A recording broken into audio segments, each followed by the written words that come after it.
My sme mali s Adamom takú debatu a všeobecne, keď sa rozprávate s niekým o marketingu, alebo minimálne, keď mám nejakú debatu s majiteľmi firiem, so zakladateľmi, s manažérmi, tak veľakrát ten marketing je vnímaný ako taká čierna skrinka. Niečo tam pchám, niečo tvorím, niečo sa udeje v tom procese a zrazu z toho niečo vylezie. Vylezú z toho nejaké videnia, vylezú z toho nejaké lajky. Keď sa to robí dobre alebo lepšie, tak z toho zvyknú niekedy vyliezť aj klienti.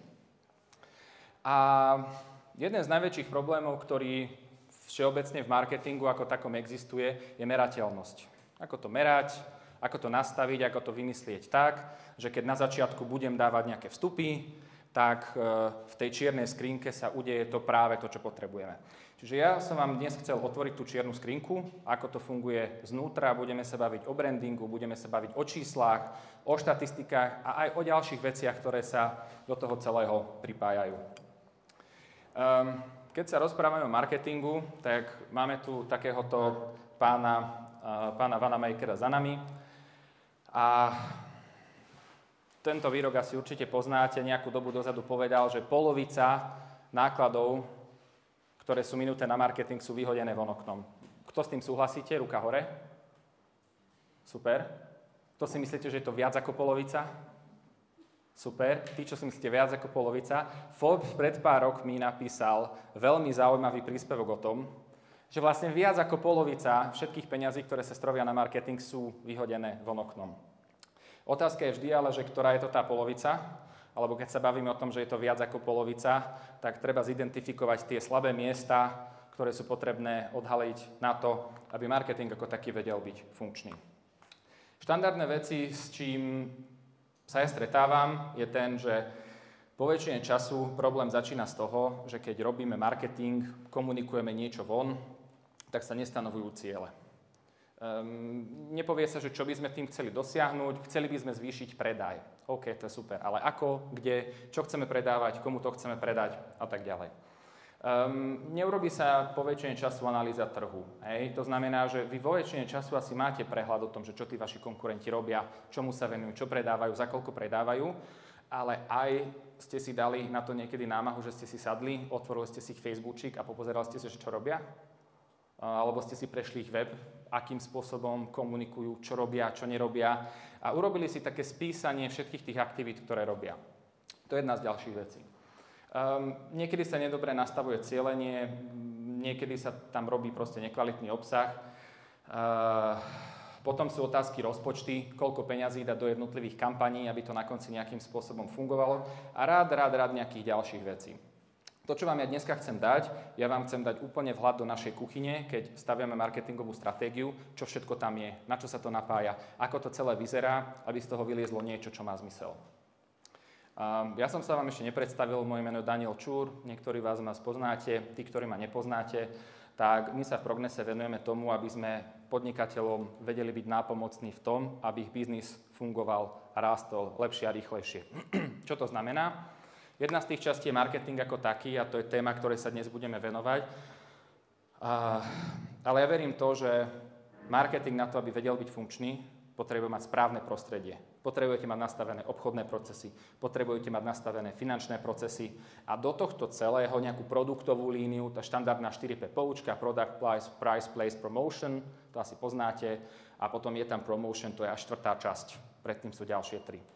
Takže to, čo robíme, je, my sa snažíme ísť troška hlbšie v tých témach a snažíme sa tie marketingové kanály pre tie firmy nastavovať tak, aby dokázali byť funkčné v tom prostredí. Aby keď donesieme nejaký dopyt, aby bol nejaký obchod, ktorý to vie zobchodovať, nejaká výroba, ktorá to vie vyrobiť a doručiť, nejakí fakturanti, ktorí to vedeli vyfakturovať, aby z toho celý firemný ekosystém. Ja som v 18 odišiel zo Slovenska, bol som v Oxforde, v Kodane, v Kazachstane, v OSN a ja som si v nejakom momente povedal, že je dobre síce robiť v zahraničí a vidieť a tváriť sa, že všetko je OK, ale mne tak srdce ťahalo naspäť na Slovensko, takže som sa vrátil a v Rimavskej Sobote sme založili Prognesu a do dnešného momentu dnes spravujeme možno 80 rôznych kampaní a strategických vecí pre firmy po celom Slovensku. Venujeme sa všetkému od marketingu cez webové stránky a rôzne ďalšie veci. Ale to nie je podstatné v tomto momente. OK, dobre, čiže prvá vec, keď podnikáte, čo je prvá vec, čo si zadefinujete? Cieľ. Aký je ten cieľ toho, čo robíme? Aký je cieľ samotného roka? Kto z vás by mi vedel povedať cieľ na tento rok? Aký? Aha. Kľudne? Zisk? OK. Ako? Kladná nula. OK, dobre. Ešte niekto by mi vedel povedať svoj firemný cieľ? No, Azam, ty si sa hlásil? V podstate pre túto organizáciu. Chceš číslo? Čokoľvek, čo mi povieš. OK, tak 10 000. OK, 10 000. Ešte má niekto nejaký cieľ? MK? Prosím? 30 po 30, OK. Najdôležitejšia vec, o ktorej sa bavíme pri stanovaní cieľom, ja strávim dosť veľa času medzi majiteľmi a keď sa ich pýtam, OK, a čo je váš cieľ na tento rok, tak po väčšine časom nedostávam možno odpoveď, ktorá by bola funkčná. Poviem vám aj prečo. Napríklad, chceme mať dobré marketingové výsledky. Viete, čo je to platné? Asi nie úplne veľa. Poviem vám aj prečo. Chceme veľa nových zákazníkov. Alebo chcel by som zarobiť veľa peňazí. To kladná nula, to je už troška bližšie, lebo už vieme minimálne, že to bude čierne číslo a nie červené. Moja rada je tá, že keď si stanovujete ciele, a tu sa dostávame k tomu, že prečo marketing a čo marketing a akým spôsobom, je marketing vždy funguje po nejakom lieviku. To znamená, že najprv musíte ľuďom niečo ukázať. To je krok 1. Potom, keď im ukážete a uvidia tú značku, uvidia tú farebnosť, uvidia to, čo vy reprezentujete, to je krok 1, tak krok 2, ktorý robíte, je aký? Potrebujete im začať hovoriť logické súvislosti, prečo ten váš produkt alebo vaša služba je dobrá, je lepšia ako tie ostatné. A až potom následne, v nejakom ďalšom slova zmysle, vám prichádza do toho ďalšia časť, ktorá je samotný predaj. To znamená, prvá vec, takýmto spôsobom to my máme naplánované. Toto je konkrétne naša tabuľka. Hej? Čísla sú troška pomenené. To znamená, na konci to, čo chceme z toho, aby vyliezlo, je 500 000 eur obrat. To je ročný obrat, ktorý chceme dosiahnuť. To je to, čo máte asi všetci zadefinované. Obrat, zisk by ste mali mať. Kto obrat zisk nemá presne zadefinovaný, že teraz je rok 2024 a kto z vás nemá dokument, kde je zadefinovaný, že je cieľový obrat na tento rok? OK.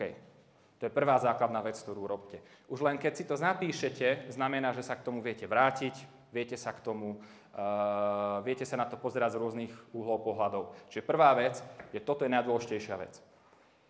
To je hlavný produkt vašej firmy. A potom si ten produkt ideme rozbíjať na menšie časti. Druhá časť. Na to, aby sme urobili 500 000 eur obrat, tak potrebujeme 250 podpísaných zmluv. Na to, aby sme mali 250 podpísaných zmluv, potrebujeme poslať 700 cenových ponúk. Na 700 cenových ponúk potrebujeme 1000 stretnutí, lebo pri 300 stretnutiach sa cenová ponuka nepošla, lebo proste tam není ten fit, ktorý je potrebný. Na to, aby sme mali 1000 stretnutí, potrebujeme urobiť 5000 telefonátov, lebo z každého 5. stretnutia, či z každého 5. telefonátu vidie jedno stretnutie. A na konci obvolávať viete len tých ľudí, ktorých máte v databáze, takže potrebujete niekde nažnímať, pozbierať 8000 kontaktov. Toto je základná veda marketingu a o tomto som sa s vami chcel dneska porozprávať. Tomuto, keď pochopíte, toto keď si vo vašej firme presne napíšete a nakreslíte, tak ste k tomu cieľovému výsledku oveľa bližšie. A prečo vám to hovorím takto? Lebo napísať si 500 000 eur obrat je ako mať veľkého slona pred sebou a skúste ho zjesť. Skúste zjesť slona. Viete ho zjesť? Neviete ho zjesť. On je veľký, vám chodí po dome, robí vám bordel a vy sa ho bojíte, lebo je veľký. Jediný spôsob, ako zjesť slona, je tak, že si chytíte a začnete si ho porcovať. Ja viem, že je to veľmi morbidné, to vôbec nevadí, ale musíte si slona naporcovať. Jedna noha, druhá noha a tak ďalej a zrazu získate niečo, s čím viete robiť. Keď si toto rozdelíte na každej jednej úrovni, tak si viete povedať, keď chcem mať 8000 kontaktov v databáze, delené 12, koľko kontaktov potrebujem zapísať každý mesiac? 500. Cieľ pre obchodné oddelenie alebo ľudí, ktorí toto budú robiť, je nájsť 8000 kontaktov za rok. Čiže 500 kontaktov mesačne. Čiže cieľ, keď máte 2 alebo 3 obchodníkov, je 200 alebo 250 zapísaných každý mesiac. A ideme ďalej. Telefonáty. Toto, keď máte nastavené, dokážete celoročne merať výsledok a jeden z hlavných dôvodov, prečo marketing a obchod ako taký nefunguje vo firmách, je toto není nastavené. Jediný spôsob, ako dokážete postupne rásť, je, kým obchodujete sami, tak toto si viete ustrážiť. Ale keď už postupne zbierate tým obchodníkov alebo tým marketérov okolo seba, tak sa vám začne stávať toto. Veľmi konkrétne, naše nastavené marketingové ciele. Potrebujeme 50 dopytov z Google Ads mesačne. To je cieľ. Každý mesiac si otvorím a pozerám, koľko dopytov sme dostali z Google Ads. Druhá vec. Z 10 dílov alebo z 10 lídov vyjde jeden. To znamená, že 5 zmluv ku koncu každého mesiaca. A to je to, čo si vy rozmente na to, čo robíte vo firme, keď predávate tehly, keď montujete vodoinštalácie. Prerátajte si to na niečo, čo pre vás funguje. My máme také magazíny Progress, distribuujeme ich firmám, majiteľom do ruky. 50 kusov rozdaných. Každý mesiac. A ja tomu hovorím, že sú to určité vypustené častice. Vypúšťace častice, to je to, čo robíte v obchode aj v marketingu. Marketing je veda o pozornosti človeka. Keď vy vypustíte časticu, máte jeho pozornosť. A keď máte jeho pozornosť, tak človek je vám viac naklonený kúpiť to, čo vy predávate. A kľudne to môže byť aj myšlienka, nemusí to byť žiaden fyzický produkt. Na toto sa pozerajte. No a tým pádom plánovaná návratnosť marketingových investícií je nejaké percento. To znamená, keď dám 10 000 do marketingu, tak 75% návratnosť. Nejakým spôsobom majte medzi tým nejakú návratnosť. Toto, keď dáte dokopy, máte úplný základ pre marketingovú stratégiu a takisto aj obchodnú. A toto dokážete použiť aj pre výrobu. Otočíme si to. Potrebujeme vyrobiť 500 000 eur. A z čoho sa skladá z tých 500 000 eur? Skladá sa to z grafík, z webových stránok, z čohokoľvek. Dokážete toto produktizovať na akúkoľvek firmu? Je to funkčné. Z môjho uhlu pohľadu je to jediná funkčná záležitosť, aby ste vedeli niečo rozvíjať a vedeli vyhodnocovať, musíte to merať. A najprv to musíte odmerať. To je jedna z tých častí. Druhá z tých častí je branding ako taký. Niekedy niečo predávate tým zákazníkom, oni sa niekde nachádzajú a prečo by ste si mali kúpiť Škodovku versus Mercedes? Ktoré by ste si radšej kúpili? Škodovkári? Mercedesári? Prečo by ste si kúpili Mercedes? Preto stojí 4-5 krát toľko peňazí. Status? Ešte? Prečo by ste si kúpili? Kvalita? Ešte? Prosím? Nemáš čo s peniazmi. OK, ešte pre niečo? Spoľahlivý pohodlný nástroj na prepravu. Áno. To sú všetko tie veci, ktoré značka ako taká vyžaruje. Vyžaruje to cez produkty, vyžaruje to cez tú komunikáciu, ktorú tá značka má.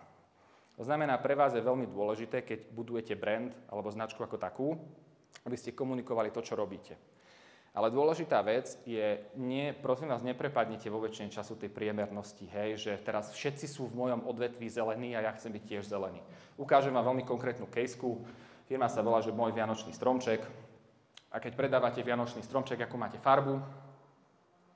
Zelenú, lebo vianočný stromček je zelený. No a teraz si predstavte, že idete na výstavu vianočných stromčekov a tam je 10 predajcov vianočných stromčekov.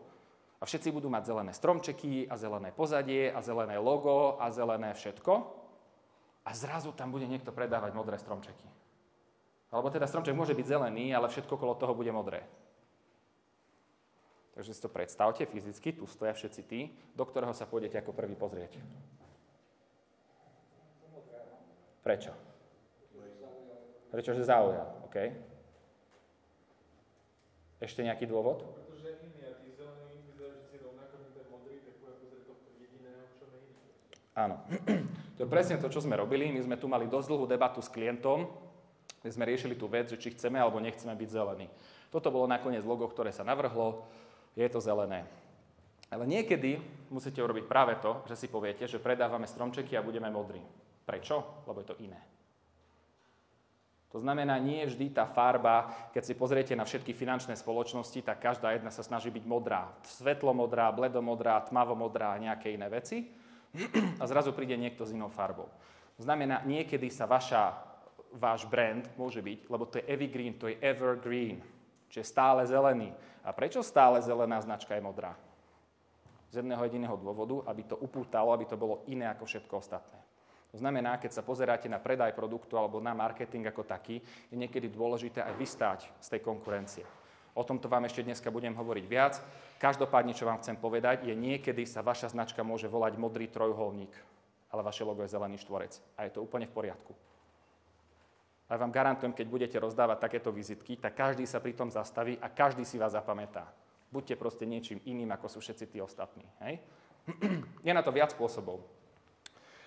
Jedna z možností je, že na to idete úplne ináč. Druhá z možností je taká, toto je konkrétne Peptis, toto je ináč jedna bystrická firma, ktorá predáva, to sú také injekcie pre športovcov, ktoré keď veľa cvičíte a veľa robíte, tak vám postupne zmizne to mazivo z tých klbov a ono to dokáže nejakým spôsobom nie, že doplniť mazivo, ale dokáže naštartovať regeneračné procesy na to, aby ste fungovali. Je to pre športovcov a takisto je to aj pre ľudí, ktorí sú už v nejakom veku a už sa to prirodzene tvorí. Hej? Čiže niekedy chytíte, zoberete takéhoto Atilu a priložíte ho k produktu. Hej? O Atilovi sa toho teraz veľa písalo, to momentálne by som nechcel riešiť, ale každopádne máte dve možnosti. Prvá možnosť je, idete úplne iným smerom. Druhá možnosť je, že si zoberete niekoho, kto to fakt robí, kto to fakt vie robiť, kto hodí zápasiť a budete to promovať cez neho. Čiže keď tvoríte obsah ako taký, a to je to, o čom sa budeme baviť, lebo na to, aby ste mali výsledky, musíte v kroku 1 robiť obsah, tak prosím vás jednu jedinú vec. Prestaňte predávať v každom jednom príspevku. Ja už neviem proste, koľko firiem k nám ešte dokáže prísť, ktorí prídu s tým, že viete čo, nefunguje nám Facebook, vôbec nám to nepredáva. A my si pozrieme Facebook a na každom je to.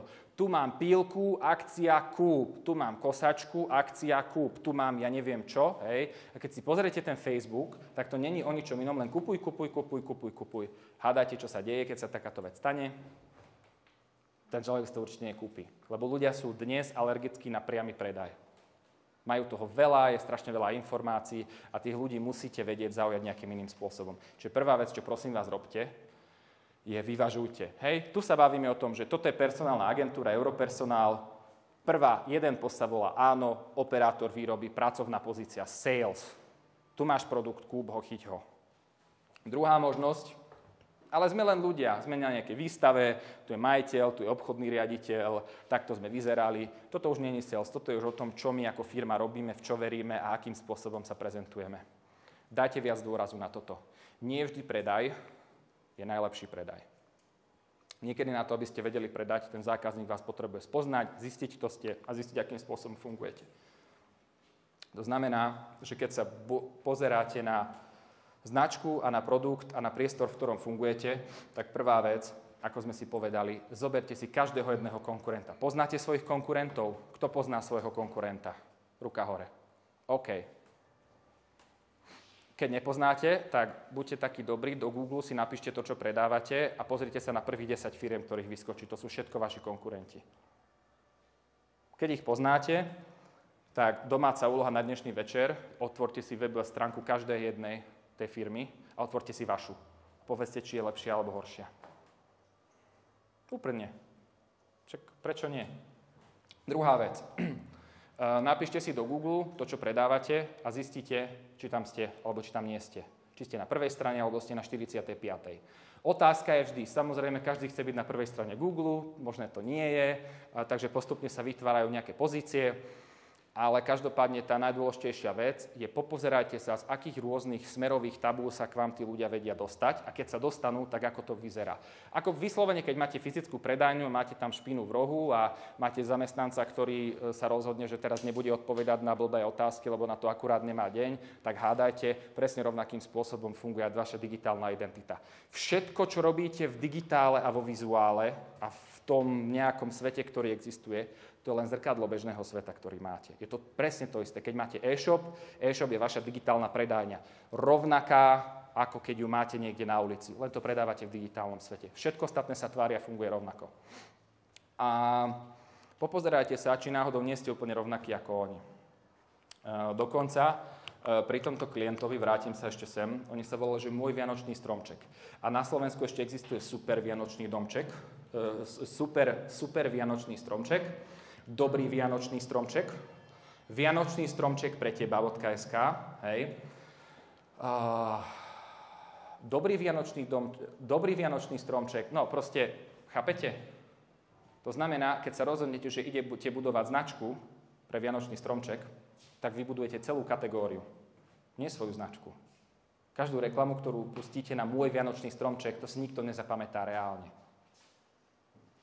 Ale už keď idete s nejakou inou značkou, už máte väčšiu pravdepodobnosť. Každá reklama, ktorú vy zaplatíte, z toho veľká časť skončí u konkurencie. Ja si dovolím povedať, že keď máte takto konkurenčný segment ako oni, každý jeden halier, ktorý vy strovíte na marketing, preto lebo máte zlé meno, 80% skončí u konkurencii. Lebo oni uvidia reklamu na Facebooku, a potom si to napíšu do Google, tam bude prvý niekto, oni akurát ste mu prihlali zákazníka.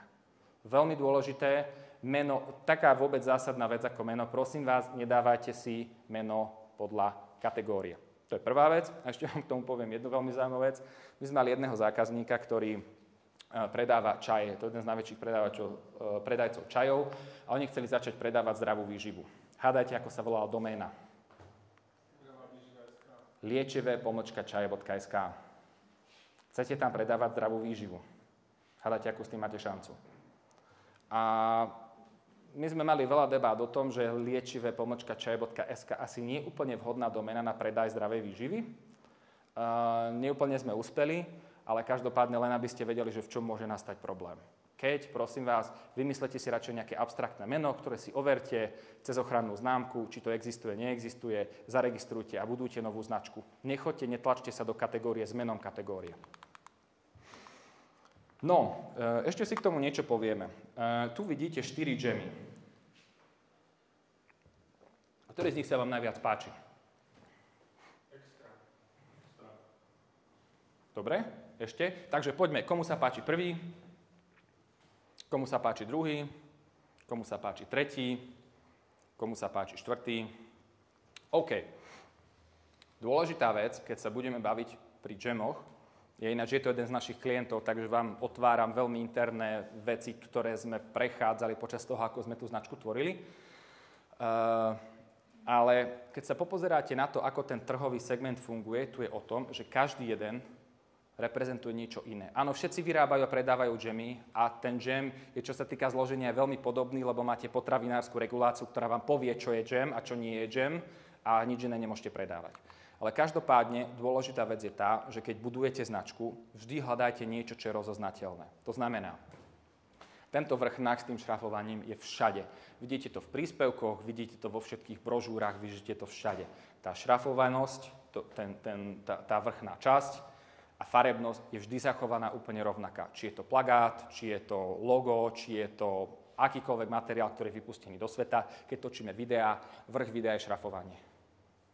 Všade, aby sa to podvedomo zavilo človekovi do hlavy, že je tu teda nejaké šrafovanie dookola.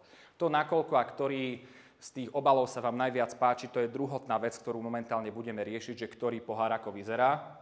Ale dôležitá vec je, keď budujete marketing ako taký, tak máte že dve možnosti. A poviem vám k tomu príbeh. Včera ste prišli domov z práce. Je niekto, kto nedošiel z práce?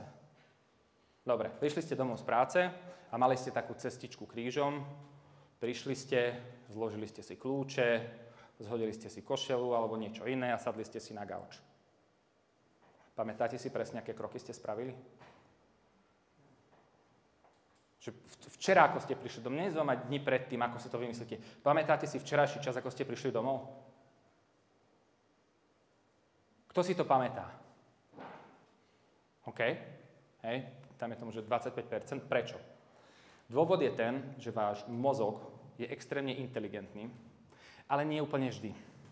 A on sa vás snaží ochrániť pred tým, aby vaša hlava vyhorela. Lebo keby ste každú jednu vec, ktorú robíte, museli vždy na novo rozmýšľať, to znamená, prídete ku kľúčke a chcete ju otvoriť, tak by ste za každým museli preštudovať celé dvere a zistiť, že je tu nejaký knoflík, ktorý musíte nejakým spôsobom pootočiť. Váš mozog funguje v dvoch systémoch. Prvý systém je pomalý, analyticky rozmýšľajúci systém. To je ten, ktorý používate, keď máte excelovskú tabuľku a rozmýšľate a vymýšľate a špekulujete.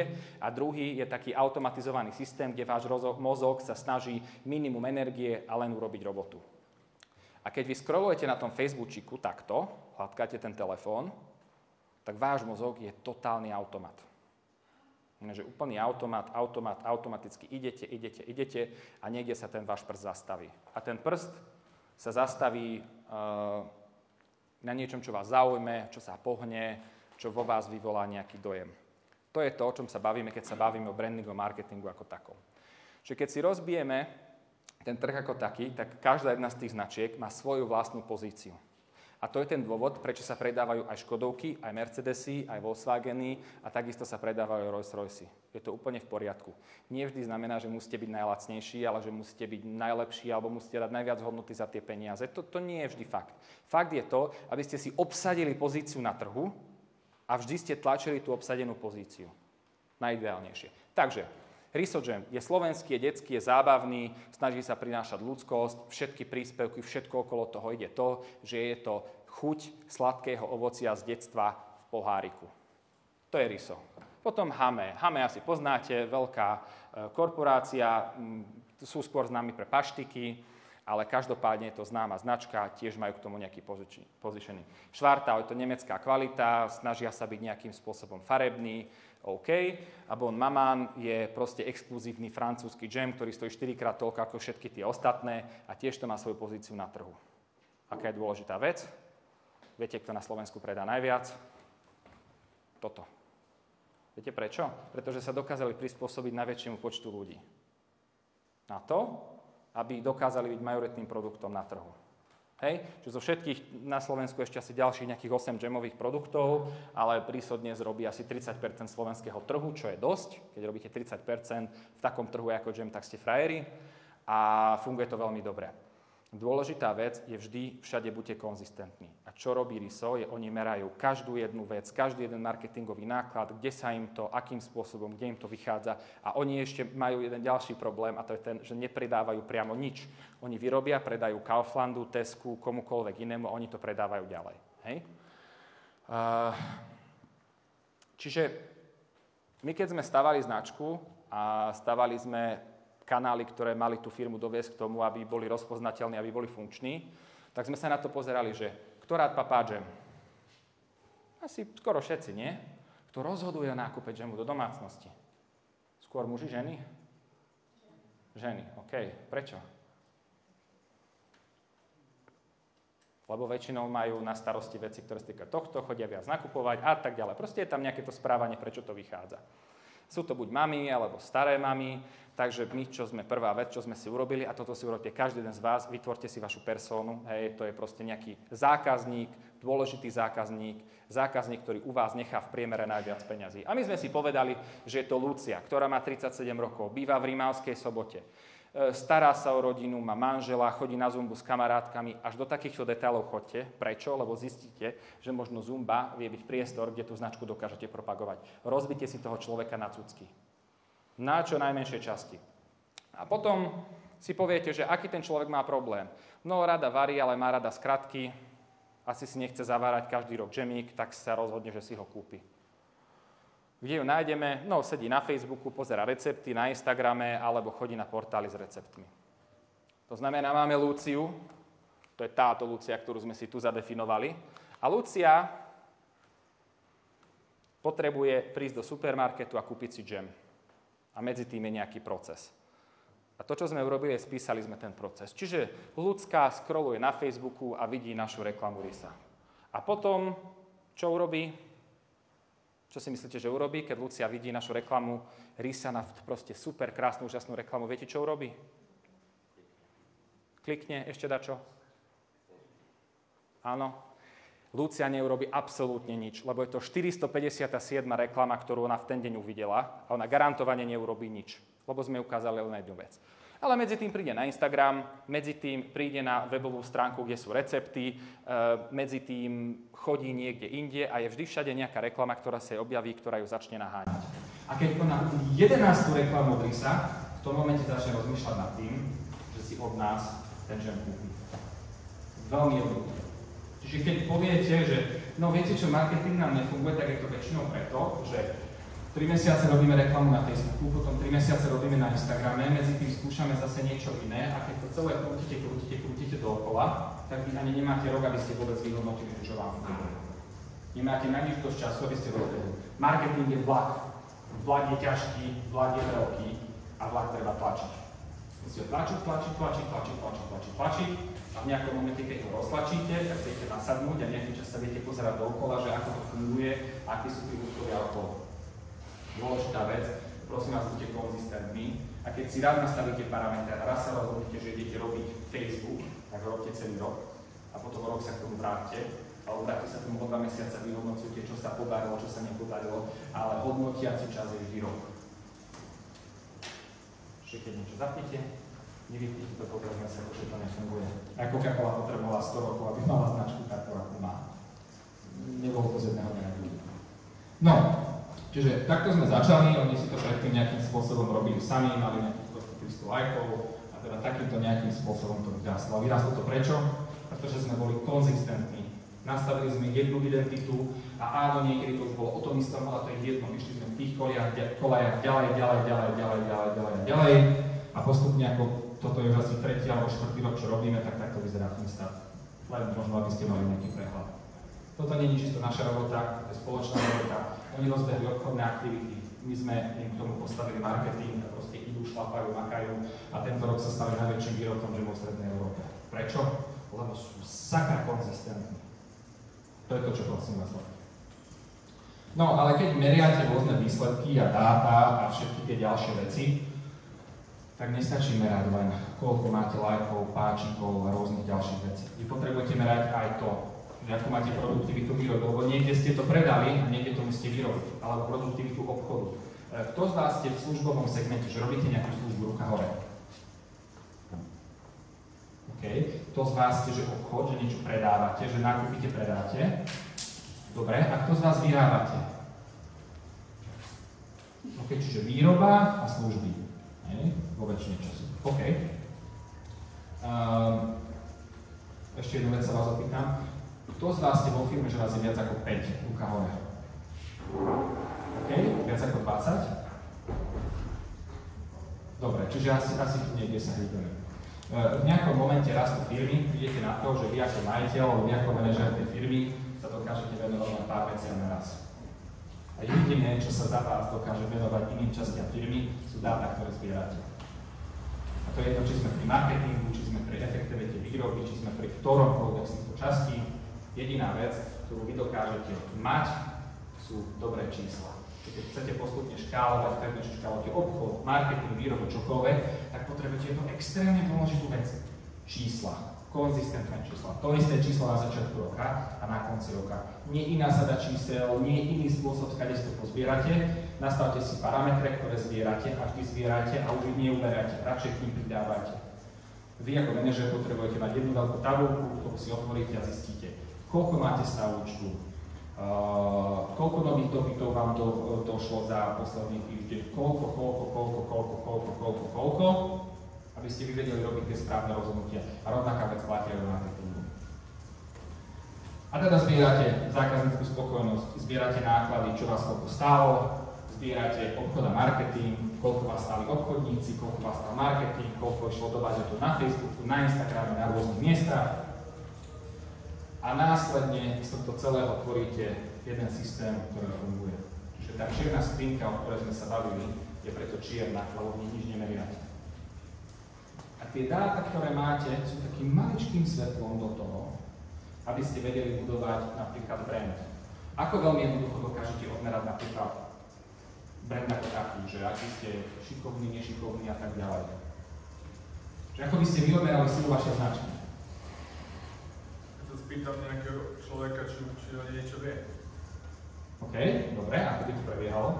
My sme mystická firma, príjem na ulicu, poskytuje internet, spýtame sa, poznáte mystických poskytovateľov alebo tú značku. A keď dostaneme nejakú spätnú odpoveď, áno, počul som odtiaľ, viem toto, tak je to nejaká referencia na kvalitu brandu. OK, čiže nejaký prieskum verejnej mienky, si to možno povedať. OK, dobre, ešte niekto? Ponúkneš ju na predaj. Ponúkneš ju na predaj. Veľmi dobré, OK, super, ešte? Prosím? Dáme do Google a uvidíme, kde sa nachádza. Brand zlacňuje, akože že zvyšuje dôveru, tým pádom mi veľakrát aj zlacňuje, ja neviem, pri Google, hej, cenu za nejaký preklik a tak ďalej. Zjednodušuje sa mi potom aj ten priamy marketing. Najjednoduchší a najlacnejší spôsob, ktorý vám poviem momentálne, myslím si, že veľmi zaujímavú vec, ktorú si dokážete zobrať domov a dneska dokážete zistiť, ako má silu váš brand a ste vás to, že 0 peňazí. Existuje nástroj, ktorý sa volá Google Search Console. Je to, keď máte Google Analytics a potom máte že Google Ads, tak v rámci toho máte časť, ktorá sa volá Search Console. Tam dokážete písať kľúčové slova a zistíte, koľko ľudí to kľúčové slovo hľadá. Čím viac ľudí vás hľadá, tým viac ľudí má záujem o vaše služby. Len pre istotu, príďte domov, napíšte tam názov vašej značky. Hej, volá sa to, že Google Search Console a napíšte tam názov vašej značky. Čo to hľadá 10 ľudí, 20, 30, 50. Dokážete sledovať trend, máte každomesačný trend a máte medziročný trend. Veľmi jednoducho dokážete povedať to, či tá vaša značka je lepšia alebo horšia. To znamená, teraz keď sa bavíme o tom, že začnete robiť, dneska si zoberte, že nulový bod, začnite sa venovať tej vašej značke a potom príďte a zistíte, že to hľadalo dneska 40 ľudí, príďte tam o rok, zase si zadáte toto isté a budete vidieť ten rozdiel, či ste išli hore, dole, alebo či ste sa niekam dole. Druhá z možností. Áno, Adam.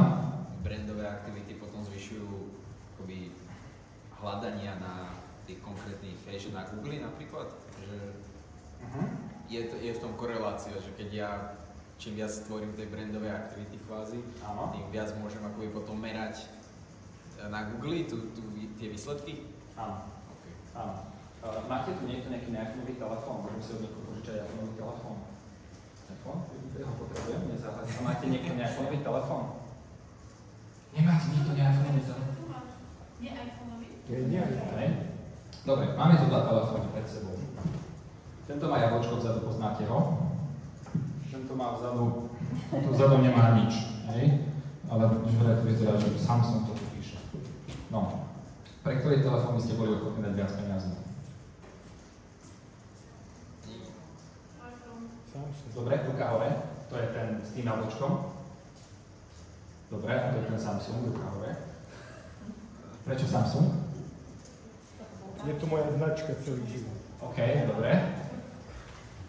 No, ale tu sme sa napriek tomu, že keď si zoberiete, tak na svete je dnes okolo možno 300 až 500 výrobcov telefónov, ale jeden z nich je ten, ktorý sa rozhodol, že bude tým najlepším a stal sa tým najlepším. A jedna z tých vecí je, keď uvidíte niekde jablčko, tak zistíte, že kto to je, alebo čo to je. V Amerike bol pred nejakými 3 rokmi urobený prieskum, kde urobili, mám to takto presne ukázať, lebo je tu, ale vidíte to jablčko? Ja zakriem jablčko a nechám len tú vrchnú časť, tú stopku. A oni robili to, že si zobrali logá rôznych spoločností, Coca-Cola, Apple a tak ďalej a snažili sa zakrývať určité percentuálne časti loga. A zistili, že koľko percent loga dokážete zakryť na to, aby ste stále rozpoznali, aká je to značka. Pri Apple na základe stopky, to znamená zakryjete 90% loga, na základe stopky dokázalo stále povedať 70% ľudí, čo je to za značku. Toto je frajerina. A to, čo robí, vždy komunikuje tú istú vec. Sme inovatívni a robíme ľahký super design. A nič nekomunikujú, vždy je to tá istá vec dookola. Máme teraz vyššia bezpečnosť a podobné veci. Ďakujem. A ďakujem. Ale to je to, na čom to celé staviate. Keď vyhodnocujete tie rôzne obchodné kanály, my to máme napríklad veľmi konkrétnym spôsobom. Máte každý jeden, tu môže byť, v každom jednom riadku môže byť marketingový kanál, jeden sa môže volať Google, druhý sa môže volať Facebook, alebo takto si dokážete vyhodnocovať obchodníkov. My máme napríklad na každého klienta nový klient, starý klient. Máme tabuľku, kde máme vyhodnotené noví klienti, starý klient. Potom vedľa, či je to pokračujúci klient, alebo to bol klient, ktorý bol niekým predaný, zobchodovaný. To znamená, viete zdroj peniazy, viete, skade to celé pochádza. Potom máte nejaký zdroj kontaktu, môže to byť niekoho osobný kontakt, môže to byť z nejakej, neviem, proste skade, ale napíšete si to a potom tu máte nejakým spôsobom meno klienta. Tí, čo ste v službovom biznise, si toto veľmi dobre viete urobiť. Spíšte si každého jedného klienta, ktorého máte, napíšte si, skade ho máte. Stretli ste sa s ním, zobchodovali ste to napriamo, došiel vám nejaký dopyt. Spíšte si každého jedného klienta. Uvidíte. My máme na to taký firemný systém produktu, tam to všetko nahážeme a on si pamätá. skade prišiel klient, kto ho predal, aké boli všetky komunikácie, debaty s ním a dokážeme sa 2 roky dozadu vrátiť a dokážeme vidieť každú jednu z tých záležitostí, ktorého klienta. Otázky pre vás, domáca úloha. Viete mi presne povedať, koľko percent obratu robí top 5 vašich klientov? Aspoň zhruba. Kto mi to vie, že tak povedať aspoň tak, že s 2-3% rozdielom? Toto je základná otázka, ktorú musíte vedieť, keď podnikáte. Lebo toto je stabilita vašej firmy. Keď máte na 3 zákazníkoch postavené to, čo robíte vo firme, hádate, čo sa stane, keď jeden odíde, máte problém. Vy musíte mať presne zadané, koľko percent obratu vám tvoria top zákazníci. Hej, my máme napríklad presne povedané, u nás top 5 zákazníkov tvorí 27,78% obratu, a to dokážem povedať o 2:00 v noci. Dôvod, že to viem, znamená, že toto číslo my sledujeme. Prečo to vieš? Prosím? Prečo to vieš? Prečo to viem? Lebo sme to začali merať. A sme to začali každý rok sledovať. A my, keď máme, sa skončí rok, tak prídu všetci obchodníci a všetci ľudia, ktorí predávajú alebo niečo obchodujú a rozprávame sa o všetkých týchto číslach. Hádajte, čo sa stane, keď nám začne rásť podiel tých percentuálne, že zrazu by sme mali 30, 50 a dostanete sa na 70% obratu z tých 5 zákazníkov. Keď sú spokojní, tak je OK, ale keby sa náhodou niečo stalo, znova máte problém. Mám sa to pár rokov dozadu stalo a zmenil zákazníka, ktorý robil 1/3 obratu. A z jedného dňa na druhý sa generálny riaditeľ rozhodol, že ide na matersku, odišiel na matersku a nový generálny riaditeľ povedal, že bude všetkých upratovať šliažskú marketingovú agentúru. A keď vám ide 30% obratu z jedného dňa na druhý, máte problém. Dôležitá vec, koľko robia to percent našich klientov. Keď obchodujete, aký zdroj kontaktov vám doniesol najviac? Boli to, išli ste na konferenciu, spoznali ste tam niekoho, niečo sa nejaký obchod prebehol, alebo máte kamennú predajňu, tam vám chodia ľudia, alebo zdroj je e-shop, skade presne pochádzajú tie vaše peňažky, ktoré tečú do firmy. To je tá energia, ktorá tam chodí. Keď máte obchodníkov, ktorý z nich bol najsilnejší, reálne, že ono všetko v podnikaní je krásne až do toho momentu, kým neprídete k číslam. No to je jediná vec, ktorá funguje, že tam proste bude to biele alebo čierne. Vo väčšine času na číslach nemáte až taký priestor na tú argumentáciu. Vyhodnocujte to, nie preto, aby ste si obchodníci dokázali merať stavy, že ktorý z nich je silnejší a ktorý z nich je slabší, ale vy, aby ste vedeli, lebo zistíte, že niektorý má jeden má niektoré kvality, druhý má niektoré kvality a hľadáte priestor, ako to celé nastaviť, aby to fungovalo. Rozdelenie obratu podľa služieb alebo podľa produktov. Keď predávate kosiace zariadenia, predávate záhradné hadice a tak ďalej, tak si rozdielte segmenty. Jeden segment sa volá záhradná technika, druhý segment sa volá pilčická technika, tretia neviem aká. Rozdielte si, zistíte, ktoré percento vám donieslo, alebo teda ktorý typ sortimentu vám donieslo aké percento. Skade geograficky pochádzajú vaši klienti. Lebo niekedy prídete na to, že vznikne taký zvuk klientov. Že tu je Dubnica nad Váhom a zrazu v Dubnici nad Váhom z nejakého zaujímavého dôvodu máte 4 klientov. A väčšinou prídete na to, že tam v Dubnici nad Váhom máte jedného klienta, ktorý vás strašne miluje, ktorý vás odporúča ďalej. Nechápete, prečo máte v Dubnici nad Váhom toľko klientov, ale ten dôvod môže byť aj takýto. Znamená, že možno zistíte, že práve to je ten klient, za ktorým sa oplatí vycestovať, porozprávať sa s ním, lebo vám odporúča ešte ďalších 4. To sú všetko veci, ktoré v obchode a v marketingu dokážete používať. A dôvod, prečo ja vám rozprávam dnes o marketingu, o brandingu, o obchode a o finančných štatistikách je jeden. Že na to, aby ste mali ten black box, tú čiernu skrinku vyčistenú, potrebujete všetky tieto 4 veci vedieť. Bohužiaľ, väčšina marketingových prednášok, ktoré na Slovensku existujú, sú len to, poďme robiť branding, poďme robiť marketing, krásne grafiky, všetko super, len zabúdajú na veci. A jedna z tých hlavných vecí je, potrebujete sa pozerať na to širokospektrálne cez rôzne typy tém.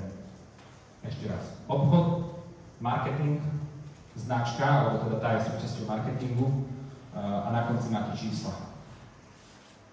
A toto keď spojíte, tak zrazu máte podklad marketingové stratégie, ktorú dokážete použiť.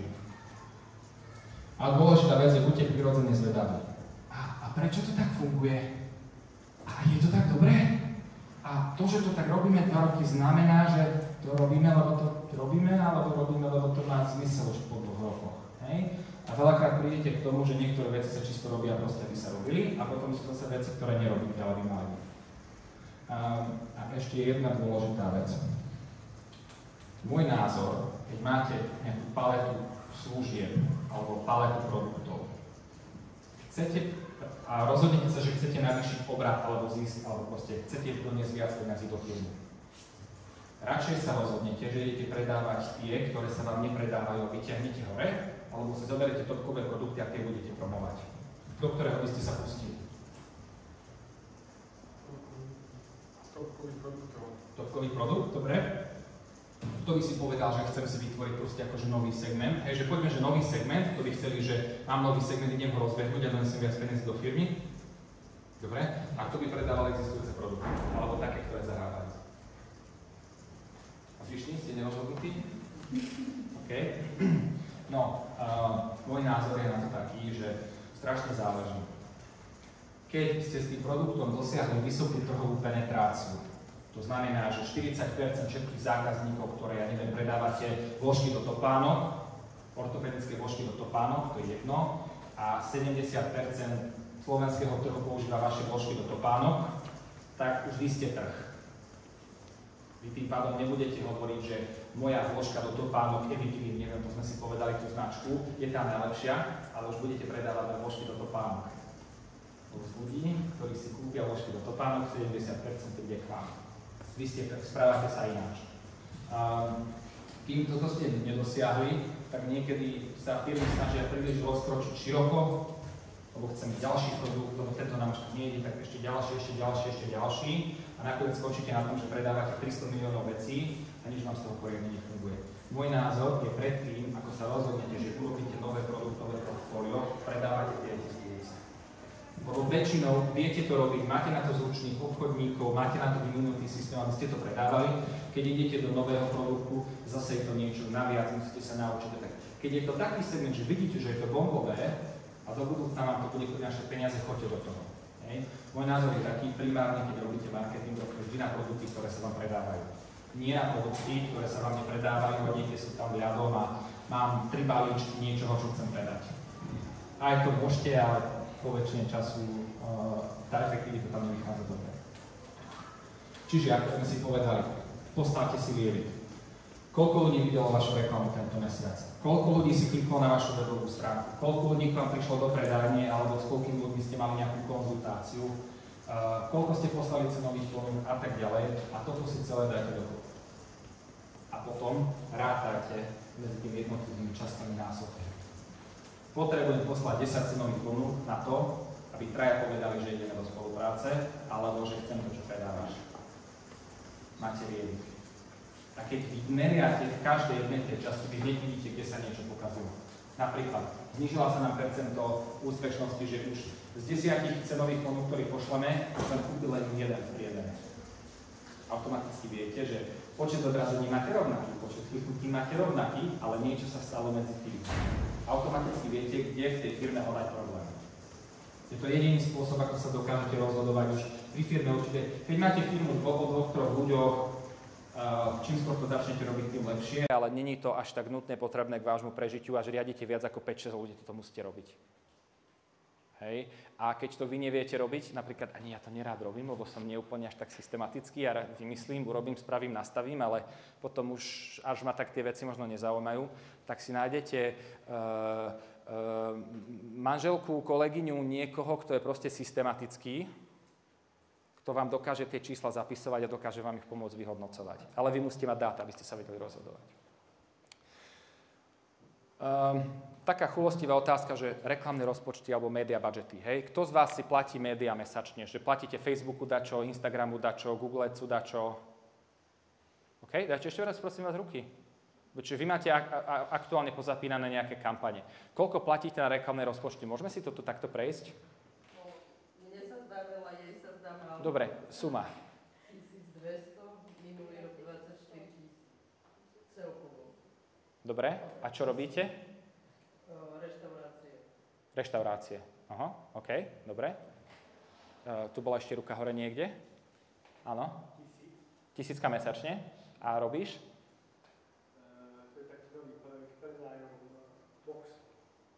Boxov. Akých? To je taký projekt, že si nájdeš, potrebuješ čo si uskladniť. Ja viem, OK, dobre. Zoberieš, kúpiš budovu, rozbiješ na maličké časti a prenajímaš maličké kojky, hej? OK, dobre. Sa venuješ? Áno. 350 mesačne budú. OK. 1000 záhradná technika. 1000? Záhradná technika. 1000 záhradná technika, OK. A tu ešte bola nejaká ruka hore? Nejakých 6500 ročne. OK.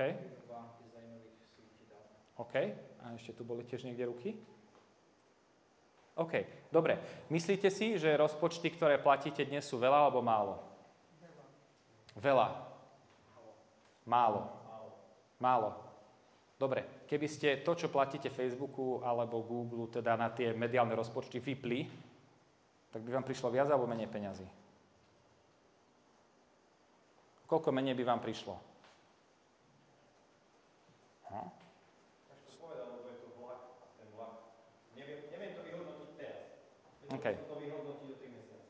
OK. A toho sa bojím. A toho sa bojíš, OK. A máš nejaké merateľné ukazovatele nastavené? Že na čo sa pozeráš ty ako majiteľ? Hej? Že predávate záhradnú techniku a teraz čo? Čo vyhodnocuješ každý mesiac? Vyhodnocujem, v prvom rade je obrat, v druhom rade je návštevnosť. OK. Takto, je návštevnosť zvlášť stránke, je návštevnosť Predajne, áno. Takže to sledujem.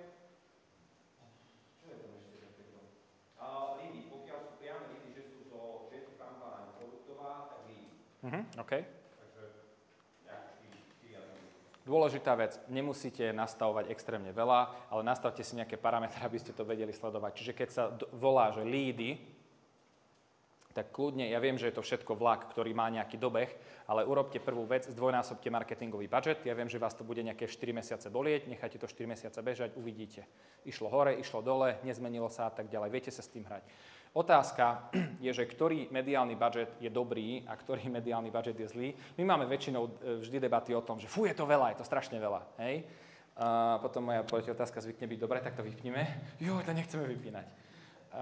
Lebo ono, síce je to na jednej strane veľa, ale vám to nosí. Dôležitá vec, aby ste vy mali vyrátanú tú približnú návratnosť. Nie vždy to viete povedať, ale keď začnete merať určité časti, tak budete vedieť v tom byť lepší. Dokonca niekedy, keď máte napríklad poznáš nejakú firmu, ktorá predáva záhradnú techniku, napríklad že v Bratislave alebo v Prešove alebo niekde, ktorí nie sú že veľmi priama konkurencia tvoja, chod sa s nimi porozprávať, že ako to oni robia napríklad. Hej? A väčšinou budeš vidieť nejaký približný systém, že či to ide, či to nejde. Dôležitá vec, sleduj trend. Trend ide hore alebo trend ide dole. Väčšinou, čo sa týka marketingu ako takého, kto ho robíte pravidelne, že fakt, že máte pravidelný dobrý marketing. Pravidelný dobrý. Iba pravidelný. Dobre, takže to nikto nemáte pravidelný dobrý marketing, tak idem domov, čaute. Okay. Dobrý je taký, ktorý prináša nejaký percent toho rojka, hej? To znamená podiel nákladov na obrate po slovensky, toľko to peňazí to vytočí na konci, toľko to nás to celé stojí, hej? Nejaký taký ten rozdiel medzi tým. A aký je dobrý, to si vy musíte zadefinovať, aký je dobrý. Ale malo by to mať nejaký ten kóz medzi tým. Každopádne, najdôležitejšia vec je tá, že keď vy spustíte nejakú marketingovú kampaň, niečo, čomu sa začnete že fakt dobre venovať, tak sa vám začnú zdávať rôzne veci. Prvá vec, predtým ste nemali absolútne žiadne náklady na komplexný marketing. Teraz sa rozhodnete, že ho budete robiť. 2000 eur mesačne. Jedno, povedzme si nejakú sumu, hej, aby sa z toho dalo robiť, tak tu máte teda, že 2000 a tu 2000 ťaháte, ona keďže inflácia, všetko sa zvyšuje, tak vy postupne tie náklady zvyšujete. Čo sa týka obratu, tak vy absolútne hneď ako zapnete, tak po väčšine času hneď niečo cítite, ale väčšinou to nie je dosť na to, aby to vykrylo. Čiže toto, ten rozdiel, ktorý je medzi tým, to je táto strata, ktorú tu vidíte. A ona vám začne vznikať strata. Ten obrat postupne ide hore, náklady sú väčšinou na rovnakej úrovni alebo sa nemenia a vy sa dostávate do tej straty. Tu sa bavíme o prevádzkovej strate, nie o kumulatívnej strate. Hej? Len tak, aby sme fakty mali jasné. Z môjho uhlu pohľadu, keď máte niečo nastavené a funkčné, priebežná ziskovosť niekde 4 až 6 mesiacov by to malo byť funkčné. Keď to nefunguje, asi dá, čo robíte zle. To neznamená, že máte byť milionári za 4 až 6 mesiacov, ale minimálne by ste mali vedieť výsledky a pre vaše dobro nastavte si vymerateľné ukazovatele. Nejaké. Môj názor je na to taký, že aj tak na začiatku začnite stratégiu a v marketingovej stratégii automaticky máte nastavované určité merateľné ukazovatele a už ich viete postupne vyhodnocovať. Každopádne väčšinou tuto to funguje. Potom sa vám začne diať to, že strata prechádza postupne do nejakého zisku, keby sme si to takto povedali, a obrad väčšinou ide hore a náklady oni potom jemne rastú. Takto by to malo vyzerať v ideálnom svete, u koho to takto vyzerá. Nevyzerá, OK.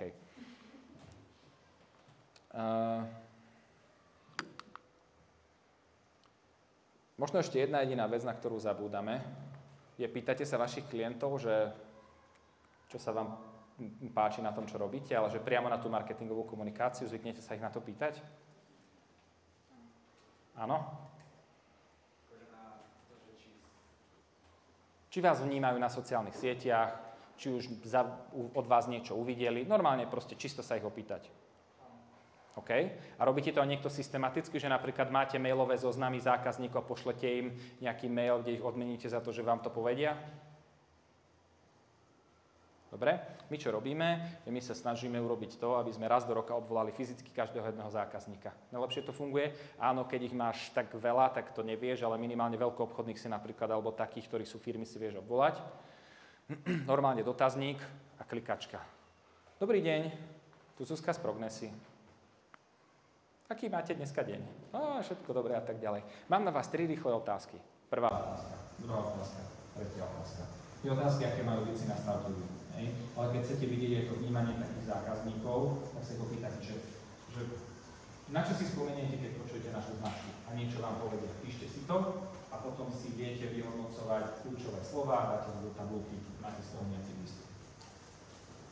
Keď vyhodnocujete, tak idete spätne a podľa toho si upravujete kampane. Toto, čo vám hovorím, je možno na jednej strane také, že ale Daniel, to je strašne vlastne, že abstraktné, čo by sme mali robiť, vôbec nevadí. Jediná dôležitá vec, aby ste to začali krok po kroku robiť. Ja vám dám na konci tudúčko, také krátke, 6-bodové, ktoré keď tudúčku urobíme, dotiahneme do konca, tak by ste mohli mať niečo, čo by mohlo byť funkčné. Tá najdôležitejšia časť toho, čo robíte v marketingu, a to vždy hovorím, že vy si predstavte, ak predávaš záhradnú techniku, tvojim cieľom je to, aby keď sa niekto rozhodne, že vyjde na ulicu v nejakej časti mesta, tak tam bude mať takúto smerovú tabulu, že tady to sa nachádza prevoz, alebo tady to sa nachádza nejaká úplne iná firma, neviem, čo robíte, ale ten cieľ je vás takýmto spôsobom niekam naviesť. To znamená, vyjdete z domu, máte smerovú tabulu, že Košice 300 km, tak ideme Košice 300 km. A kdekoľvek sa objavíte, viete z toho nejakým spôsobom fungovať. Veľmi dobre to má vyriešené McDonald's, poďte doprava 200 metrov, doprava 197 metrov. Oni keď postavia niekde nový mekáč, tak robia toto všade. Vždy. Funguje to brutálne. Keď nič iné nechcete robiť, máte fyzickú lokálnu predajňu, robte mekáč. Funguje to brutálne. Krátkodobá, veľmi efektívna reklama, veľmi rýchlo viete odmerať. A presne takýmto istým spôsobom aj na tých sociálnych médiách staviate takéto smerové tabule, len smerová tabula sa nevolá chod doprava, ale klikni. Keď ten človek ide na tú digitálnu diaľnicu, ktorý sa volá Google a vy tam dáte svoju reklamu, tak je to tiež o tom diaľnica, tu odboč na našu webovú stránku. A dôležitá vec, čo si uvedomte, je, máte potenciálneho zákazníka, máte nejakú webovú stránku a potom máte nejaký nákup. Cez toto potrebujete previesť.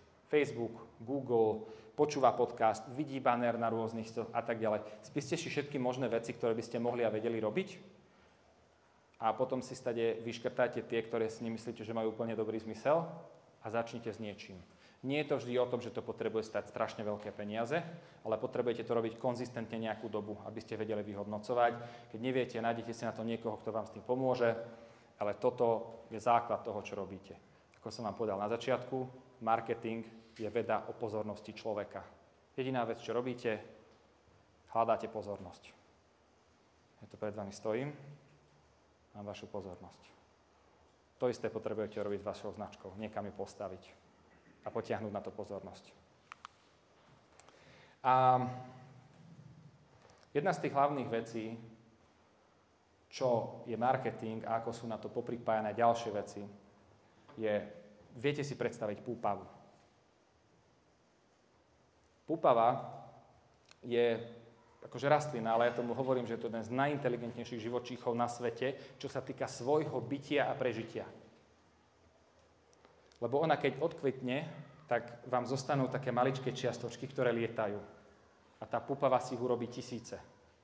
A ona čo robí? Zafúka vietor a ona ich rozhadzuje.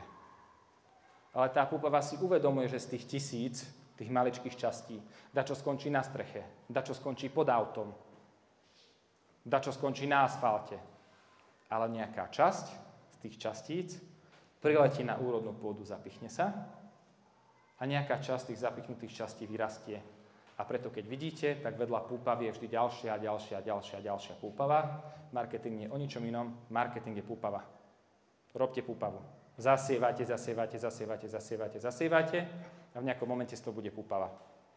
A medzi tým samozrejme je dobré merať, že čo zasievate a koľko a kam, ale čím viac energie vydáš, tým viac energie dostaneš naspäť a v marketingu to funguje. Ty vyžaruješ, podľa toho na seba prilepíte zamestnancov, podľa toho na seba prilepíte zákazníkov, podľa toho na seba prilepíte čokoľvek. Vyžarujte. V marketingu nič iné nefunguje. Len vyžarovať. Neustále dookola, v noci, cez deň. Zobudíte sa v noci, otvoríte oči, idete na toaletu, vyžarujte. Fakt to funguje. Čo sa týka marketingu ako takého, keď nad tým rozmýšľate, ešte jednu dôležitú vec vám dám k tomuto. Choďte preč z firmy. Nesedte tam. Lebo vždy za vami niekto príde, ja chcem toto, podaj mi pero, zazvoní vám telefón, vypnete telefón, choďte preč a tam si nastavujte veci. A tam sa s tým hrajte, notebook, vypnutý telefón, nikto vás neruší a tak na tom viete postupne začať pracovať. Takže 6 vecí. Týchto konkrétnych 6 vecí, prosím vás, keď prídete, urobte, bude to viac funkčné. Prvá vec. Napíšte si reálny cieľ na tento rok, tí, čo ho nemáte. Obrat, zisk, počet zákazníkov, počet vypublikovaných facebookových postov, počet zrealizovaných obchodov, počet navolaných kontaktov, to je nepodstatné, ale úplne konkrétne si to napíšte. Realisticky, ale konkrétne. Minimálne, aj keď to nesplníte, sa k tomu viete vrátiť a viete si povedať, že prečo sme to nesplnili a viete zjednať nápravu. To je prvá vec. Druhá vec, keď robíte obsah, robte ho. Nie vždy je to o tom, aby ste ho robili najlepší a najkvalitnejší a najkonzistentnejší.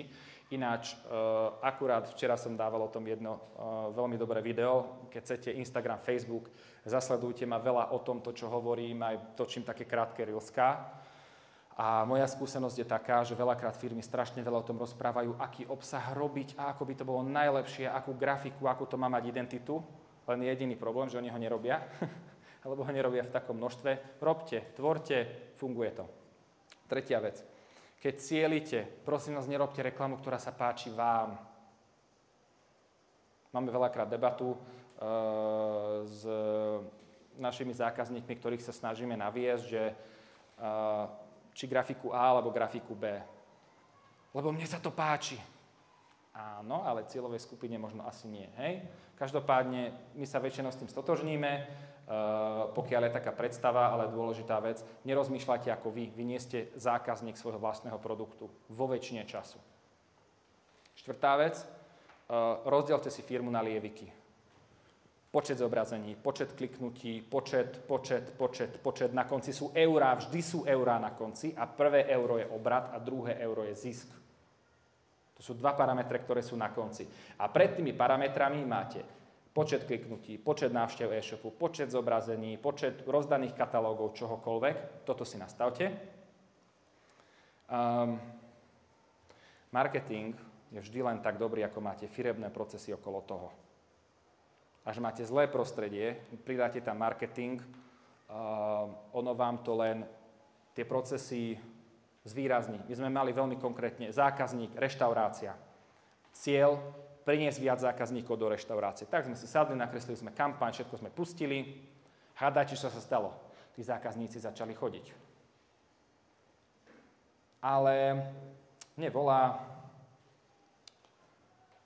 riaditeľ, že Daniel, že musíme to vypnúť. Prečo? Jo, strašne nám spadli tržby. Počkaj, akože nám spadli tržby? No a išli sme, snorili sme a hľadali sme. Hádate, na čo sme prišli? Zákazníci začali chodiť, to bola pravda. Lenže čo sa stalo? Málo čašníkov, málo kuchárov, o 12. došlo jedlo, už nemali čo predávať.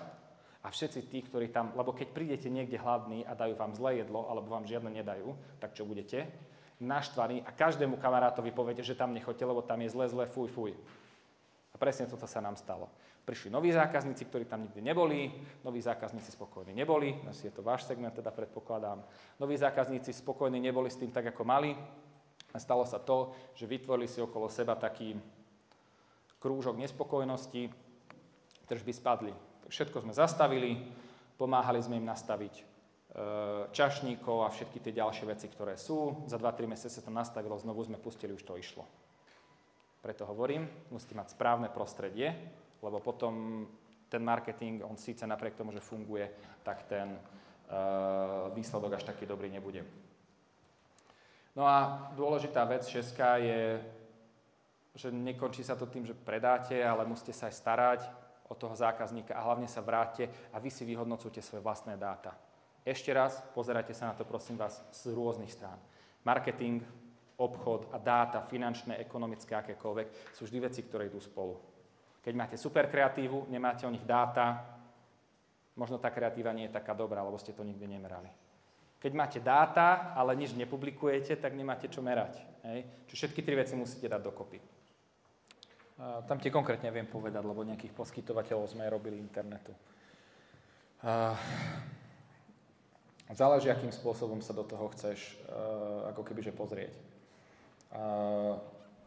To, čo všeobecne v internetových poskytovateľoch alebo pri nich funguje veľmi dobre, to sú také, že internet na pol roka zadarmo a všetky tieto veci. Hej? To znamená, že ten produkt niečím zaujímavý. Dnes už sa každý snaží túto vec nejak urobiť. Vy ste tu v Bystrici, hej? Koľko máte prípojiek cca? 4000. Dobre, internet telka? Kompletný balík, všetko. Hej? OK. A najväčší konkurenti sú? Národný poskytovateľ služieb. Telekom, Orange, O2, Svan. Hej? OK. No, my sme konkrétne robili pre jednu takúto regionálnu sieť. Hej? Oni najprv boli, že sám poskytovateľ, oni sa poskladali do nejakej siete. Alebo teda, môžem asi otvorene, Teatro. My sme pre nich robili nejakú časť kampani, kde my sme to celé postavili na tom, že tí veľkí operátori nie sú síce silní, ale tí malí boli agilní. Hej? To znamená, že my sme sa snažili cez kampane fakt v ľuďoch vytvoriť taký, že lokál patriotizmus, že keď si, ja neviem, napríklad, že Lučenčan, tak vezmi internet od Lučenčana, nie od nejakého akože korporáta. Oni robili rôzne akcie, aktivitky s deťmi v školách, kadetade a tak ďalej a to používali ako salesácky priestor. Oni išli dosť veľa na taký osobný sales a keď vieš, že keď vypýtaš 30 eur od človeka, tak tam není toľko marže na to, aby si všetko osobne salesoval, ale veľmi dobre fungovalo toto. Hej? Oni išli cez to veľmi konkrétne, ti poviem ako, cez šéfov činžiakov. To znamená, oni v komunitách vyhľadávali dôležitých ľudí, alebo takých, ktorým dôverovali, a cez nich to postupne tlačili ďalej. Oni normálne nastavili nejaký provízny systém a podľa toho oni fungovali ďalej. To je to, čo sa týka obchodu. To je krok číslo 1. Čo sa týka marketingu, ja by som išiel vyslovene do toho, že lokálny poskytovateľ s globálnou rýchlosťou, hej, alebo proste vyslovene niečo takéto. A fakt zobuď v ľuďoch to, že Bystričan pre Bystričanov. Ja by som to na tomto postavil ako krok 1. Kde podľa mňa dokážeš mať veľmi dobré a zaujímavé ako keby, že priestor tým, že si v Bystrici, že sa tu vieš hýbať, že tu vieš riešiť veci. Napríklad oni mali regionálnu televíziu, hej, cez ktorú to bol nejaký obsah, ktorý sa dal šíriť len u nich. Hej. Čiže ja neviem, tu v Bystrici je, myslím, Hronka, hej, ona neviem, ako funguje, nefunguje, plus aj nejaký ďalší, možno to zaradiť do programových balíčkov a ísť cez to, promovať ako keby, že kvázi tú svoju značku. Tu je to veľmi extrémne lokálny marketing, fakt extrémne lokálny, ktorý je podľa mňa založený na dôvere. Hej, že nekúp len internet pre internet, ale kúp internet od niekoho, komu dôveruješ. A čo robíte momentálne v rámci marketingových aktivít? Nič. A že fakt nič?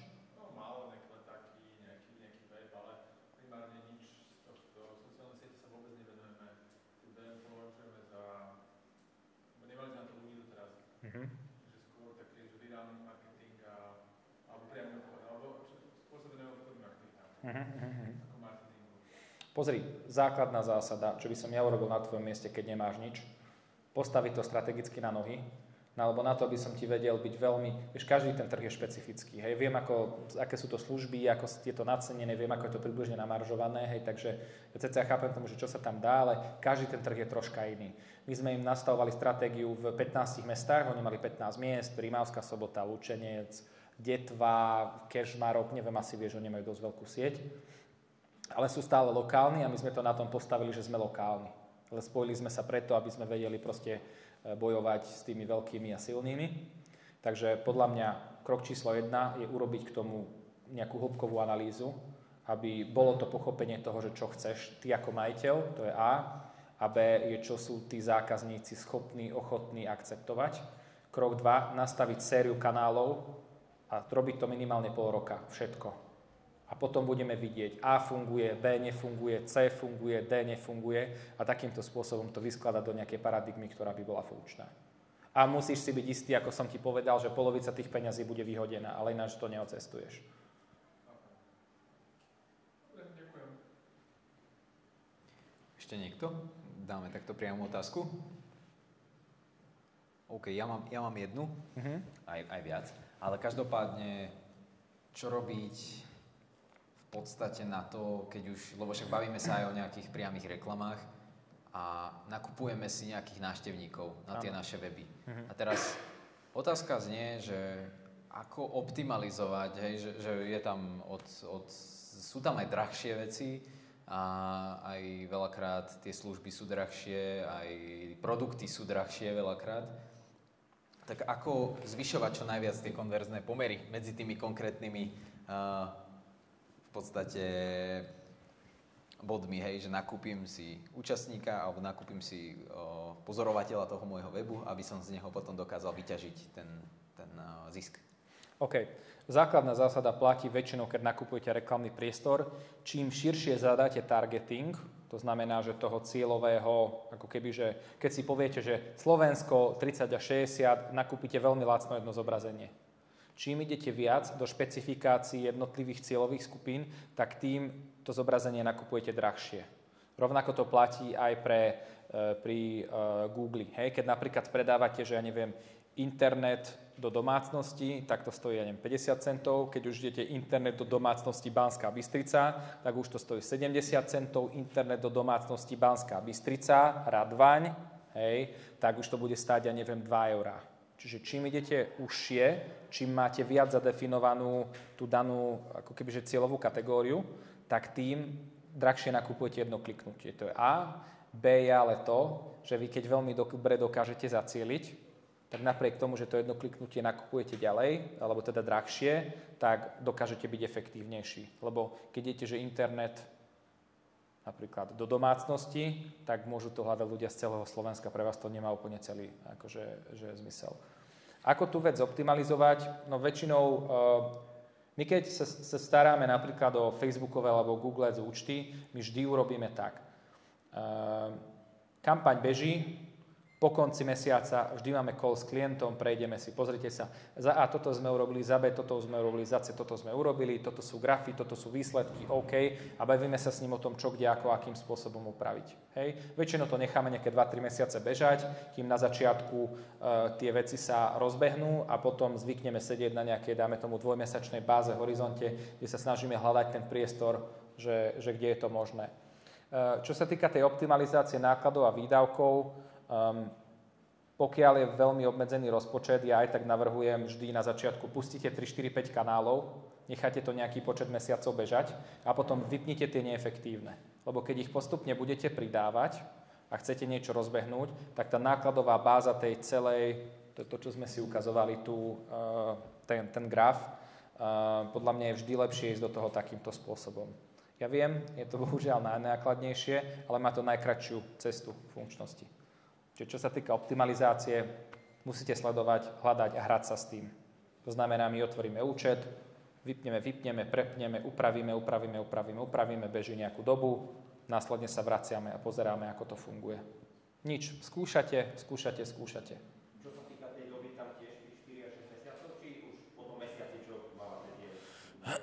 Dobre, väčšina systémov... Myslím tie prepínačky. Áno, tie tvrdé prepínačky. aj Meta, aj Google funguje tak. Ty mu zadáš nejaký počet parametrov. Toto je grafika, toto sú texty, toto je cielenie a takto to chcem prevádzkovať. Pustíš reklamu, ting, a ona sa rozbehne. A oni v sebe majú zabudovanú, ty vieš povoliť, že koľko umelej inteligencie by tá reklama mala používať na zobrazovanie.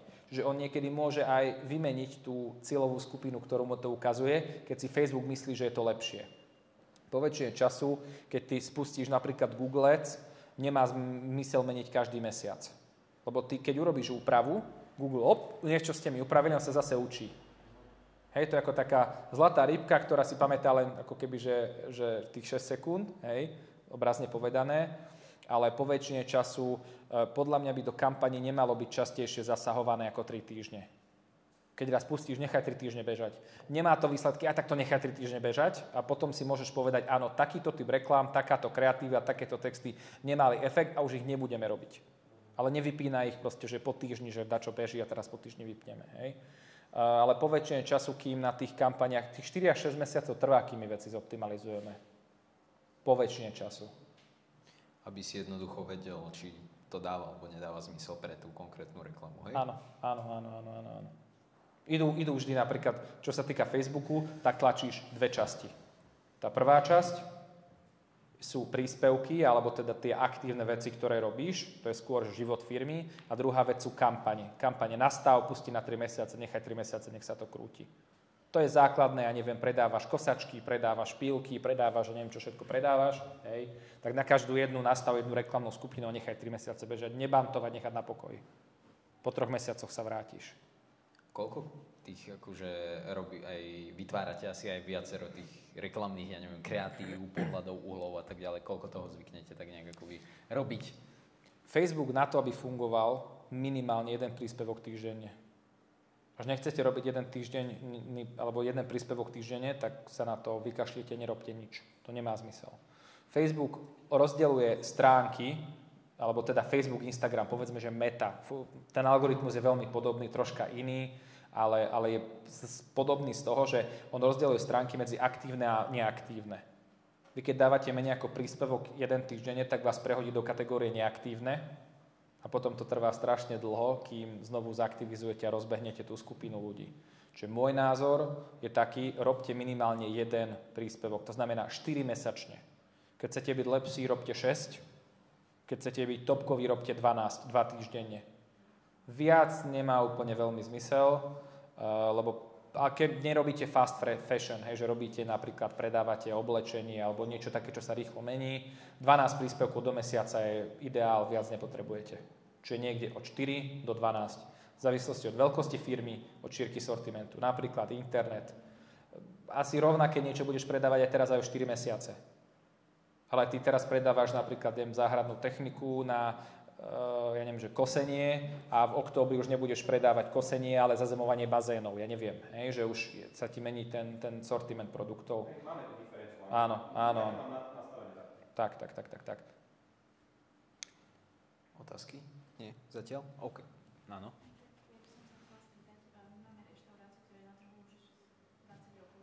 Uh-huh.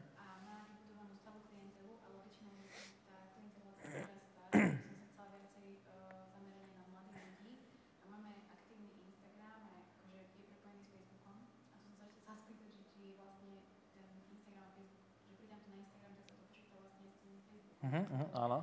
A že ako by som mohla viacej zaujať napríklad tých mladých ľudí, že možno aj TikTok by sme mohli spraviť, lebo ani neviem, či to má zmysel, takže máme Dobre, prvá otázka. Si istá, že mladí ľudia sú tá cieľová skupina, ktorá ti donesie najviac peňazí? Nie, ale nie úplne, že mladí ľudia, možno tá produktívna generácia proste od tých 20 do 35, alebo takto proste, že by mohla priniesť tie zisky, ale... Dobre. Vec číslo 1, potrebuješ si úplne veľmi konkrétne napísať tú Luciu, čo sme si ukazovali s tým džemom, takú Luciu si musíš napísať. Hej. Krok číslo 1, presne si urči, kto je ten človek, ktorý si chceš dosiahnuť. Hovorí sa tomu, že low hanging fruits, čo znamená, že nízko visiace ovocie. Hej. Čo sú také veci, ktoré si relatívne rýchlo dokážeš uchmatnúť na začiatku, keď, neviem, máš problém s tržbami a potrebuješ ich aspoň troška navýšiť, tak si urči jednu cieľovú skupinu a začni promovať na to. Čo sa týka mladých ľudí, to je taká veľmi zaujímavá vec, že mladí ľudia sú veľakrát už strašne veľa doma, menej a menej sa chodí von a viac sa objednáva a tak ďalej. Musel by som tú situáciu poznať ako keby, že troška presnejšie, aby som ti vedel odporučiť, že čo. Tie tiktokové tancovačky a neviem čo a tak ďalej, letí to, z môjho uhlu pohľadu to veľmi obchodný potenciál bohužiaľ nemá. Akože vyzerá to dobre, že na TikToku máš 27 000 videní na tom, ako niekto niekedy oblečený viac, niekedy menej tancuje pred kamerou a to je super, ale vo väčšine času to obchodný potenciál veľmi nemá, pokiaľ nepredávaš OnlyFans. Hej? To je realita. Môj uhol pohľadu je skôr taký, že tak si pozvite tých ľudí do kuchyne. Urobte s nimi napríklad krátke video so šéf-kuchárom. Prečo to tak varíš, ako to varíš, začnite robiť tipy pre tých ľudí, hej? A skôr vtiahnete do toho nejaký takýto komunitný život. Alebo skúste zistiť, aké aktivity v meste robia mladí ľudia, ako vy sa na to viete nejakým spôsobom pripojiť, pricupnúť. A okolo toho začnete robiť tú viditeľnosť a tie príbehy a všetky tie veci. A najdôležitejšia vec pre reštauráciu je dobrý príbeh. Nič nie je na najlepší príbeh. Taliani sú v tomto perfektní, ale poviem ti veľmi konkrétne. Ja som to mal dokonca aj v jednej preske. Existujú také dizajnové kreslá, vyzerá to takto, ale je to také červené a vyzerá to veľmi, veľmi, veľmi dobre. Taká červená koža na tom je. A potom existuje, Hans Jürgensen sa volajú, to je taká nemecká dizajnerská firma, ktorá predáva, že takáto sedačka, tú, čo kúpiš z AliExpressu, stojí 400 € a tú, čo kúpiš od Hansa Jürgensena, stojí 9400 € jedna sedačka. Dosť rovnaká, hej? Ale v čom sú oni úplne perfektní, že oni dokázali priniesť to, že 400 € takúto sedačku, na ktorej sedím, dokážu predávať za 9400 € a plus máš tomu ešte také podložku, že takto si podložíš nohu a to stojí 2300. Ale spôsob, akým to oni predávajú, je príbeh a priestor. Poviem ti presne ako. Prídeš v Alpách do nejakého luxusného hotela. Vystúpiš si, prídeš a zatiaľ, kým ti vybavia batožinu a všetky tieto veci vyriešia, tak ťa posadia do toho kresla. Dobrý deň, pane. Poďte ďalej. Nech sa páči, zatiaľ si sadnite, kým vám vybavíme veci. To sú väčšinou 5-hviezdičkové hotely, Alpy a tak ďalej, proste drahé miesta. Prídeš, sadneš si. Pane, dáte si whisky, ponúknem vám? Keď je zadarmo whisky, prečo nie? Tak to nie sú ti whisky. A cigárku by ste si nedali? Tak aj cigárku by som si dal. A zrazu sedíš a stojí pri tebe ten človečik a hovorí ti, že viete, dobre sa cítite? Že fú, to sa cítim perfektne, normálne v Alpách sedím tu a tak ďalej a fajčím si cigárku a tak ďalej. No tak keď chcete mať takýto pocit aj vo vašom domove, tak dôvod, prečo máte ten pocit, je to Hans Jürgensen kreslo za 9400 € a majú tak brutálne vysokú úspešnosť predaja, že neviem, či asi 1 z 5 ľudí si to nekúpi. To proste kreslo za 10 000 plus 2000, no proste 11-12 000 € stojí to kreslo. A to, čo im predáva, nie je len ten pocit, ale príbeh, ktorý ti popri tom povedia. Pretože príbeh je následovný. Túto spoločnosť založil môj starý otec v roku 1926 v Taliansku. Bol to starý chlap, ktorý sa 30 rokov počas života a následných 30 rokov ako majster venoval perfektnému kožiarskému remeslu a snažil sa hľadať tú najlepšiu ergonómiu pre sedenie človeka, aby ste sa cítili tak, ako sa dnes cítite. Vlastnoručne chodil po talianských Alpách a vlastnoručne vyberal tie najlepšie kravy, ktoré tam existujú. A takto vznikla tá perfektná telacia koža, na ktorej sedíte. A keď si chcete tento pocit preniesť aj domov, tak je to sedačka Hans Jürgensen za 9400 €. Aký je z toho výstup? Predáva príbeh a pocit. A pri reštauráciách to funguje najviac. A hovorím, že oni reálne proste, že všetko ostatné bola marža medzi tým. To znamená, 9000 € zarobili na jednej predanej stoličke. Alebo teda takéto kreslo to bolo, aby som vám ho v niektorej prezentácii našiel. Fungovalo to, fakt to bolo super. A oni z toho následne budovali značku. A všetky ďalšie veci. Toto sa na to spýtam, lebo príbeh v kontexte reštaurácie, predpokladám, že 20 rokov si hovorila a teraz, že ako by si, lebo to je niečo, čo si musíš vyrobiť, na čo musíš potom stavať. No vyrobiť, ono by to mala byť, musí to byť pravda, samozrejme, nemôže si vyrobiť úplne príbeh, ale každopádne je to nejakým spôsobom, ho potrebuješ potom predať, ten príbeh. Teraz, ako by si ho možno odporúčil, že všetci sme tu, všetci tu máme nejaké podnikanie, ako by si s tým príbehom potom pracoval? Prvá vec, natočte si ten príbeh. Raz, dva. Prvá vec, natočte si ten príbeh. Normálne si sadnite pred videjkou, natočte si ho. Ako bol príbeh, ako tá reštaurácia vznikla, prečo tam je a prečo 20 rokov nesiete rodinné tradície a rodina sa stretáva okolo stola. Akože neviem viac o vašom biznise, hej? Takže to hovorím len, zober si z toho to, čo má pre teba zmysel, ale určite to predávate takýmto spôsobom. Pokiaľ máte, že niekto z rodiny vám to založil, správne som pochopil, hej? Ocino, hej? Tak posaď ocina pred kameru.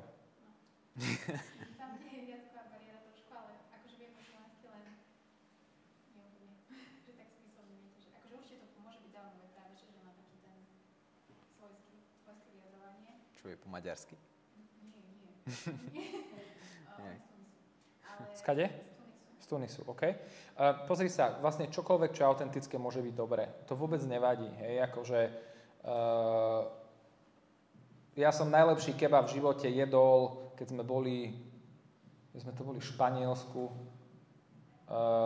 fakt v takom, ty kokos to bolo, že normálne som sa bál, že tam nejaké myši alebo dačo tam bude behať.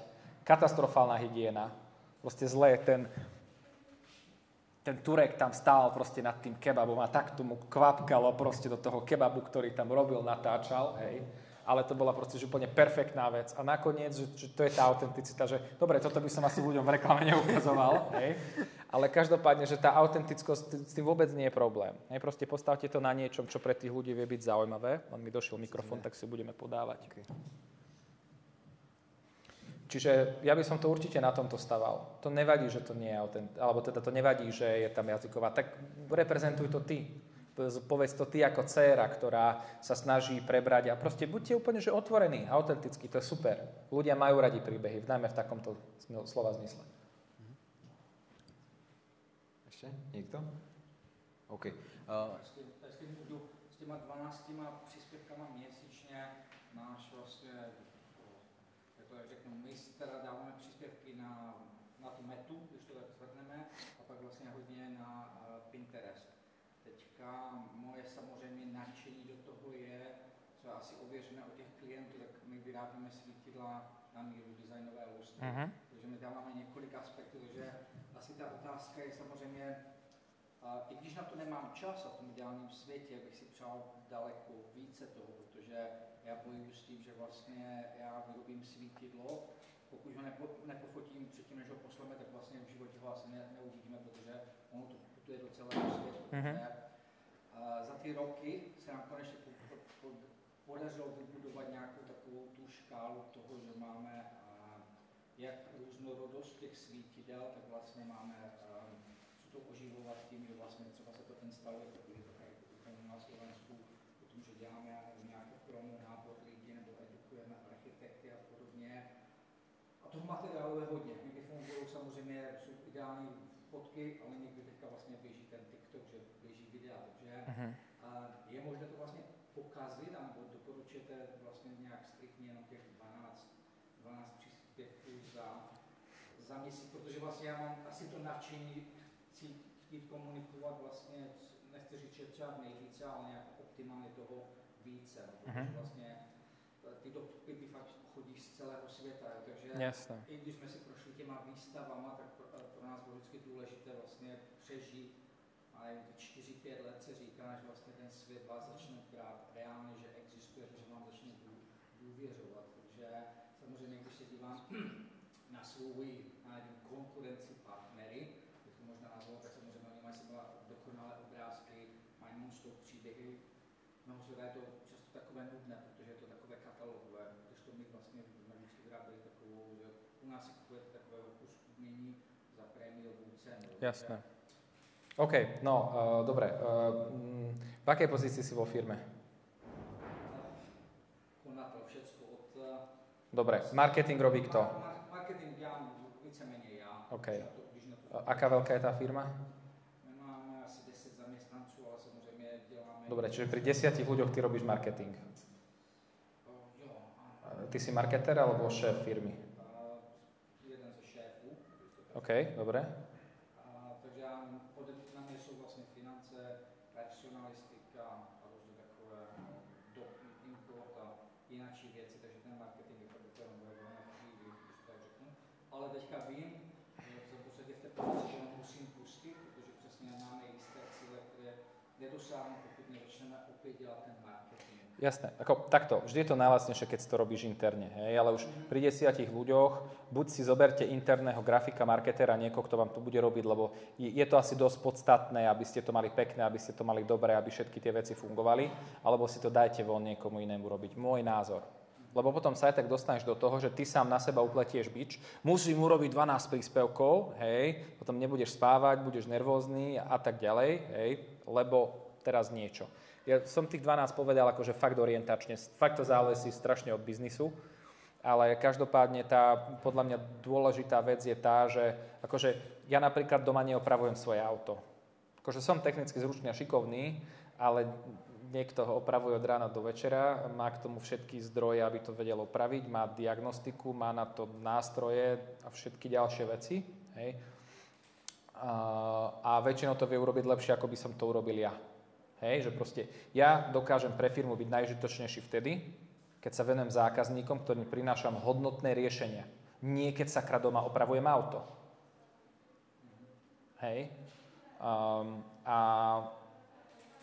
pre mňa skôr toto je tá taká nejaká záležitosť. Hej, že teraz ty si povedz, že či si ty najužitočnejší pre tú firmu, keď robíš grafiku a postuješ Facebook. Neviem, to je otázka.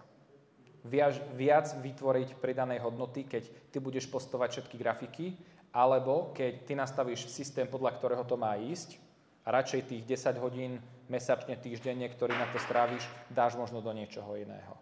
Hej.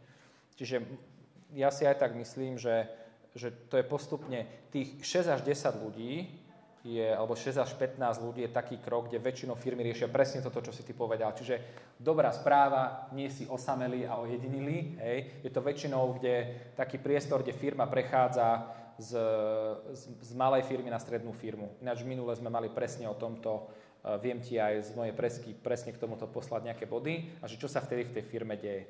A jedna z tých vecí je spísanie zodpovednosti a kompetencií a delegovanie, lebo sa zblázniš. Hej. A potom následne to treba robiť, ale vždy nebude ten tlak na tebe. Áno, bude vás to stať prachy, to je fakt, hej, ale každopádne tá výstupná, že vieš, predávate prémiové produkty a tie fotky a grafiky a tieto veci robíš ty teda, hej? Či to vám robí niekto externe? Teďka už sme v těch vodách, že vlastne chodíme, snažíme sa to fotiť přímo na místě po instalaci, Okay. Slovenska, protože vlastně to je nějak tak dostupné, ale áno, některé věci, akože tak všiml, že v podstatě už není ani důležité takto povocení, hodně pomáhá vlastně i to video. Ty keď predávaš akúkoľvek vec a vy predávate Mercedes.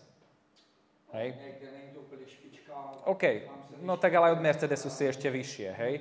Takže keď robíte proste Mercedes, tak to musí byť spôsobom Mercedesu, hej? To znamená, že všetky tie veci musia sedieť, musí to mať kolesa pekné, musí to mať interiér a tak ďalej. Všetky tie veci musíš mať vymakané, hej? Čo bežne pre manažéra, ktorý nedokáže s tým stráviť celý deň, je to poveľakrát proste, že obtiaž, hej? Že ja by som sa na to aj takýmto spôsobom proste pozeral. Či to bude 5 príspevkov, 10 príspevkov, 12 príspevkov. Prvá vec je, potrebujete k tomu urobiť stratégiu a systém. Veľmi konkrétne napísať. Veľmi konkrétne vedieť, čo budete vyhodnocovať a robiť to. A keď to nezvládate vy, tak nejakú časť robte interne, nejakú časť dáte externe, nejak to proste poskladáte, ale aj tak vec číslo 1, treba to rozanalizovať, treba k tomu robiť stratégiu a potom vieš merať, vieš obchod pripojiť na marketing, vieš tomu do toho dať čísla a pospájaš to do nejakého jedného systému. Takže neviem o tebe úplne až tak veľa, aby som ti veľmi presne v tomto vedel byť nápomocný, ale to je úloha tej stratégie. Keď ju nemáte, tak začnite s tým. Máte obchodnú stratégiu?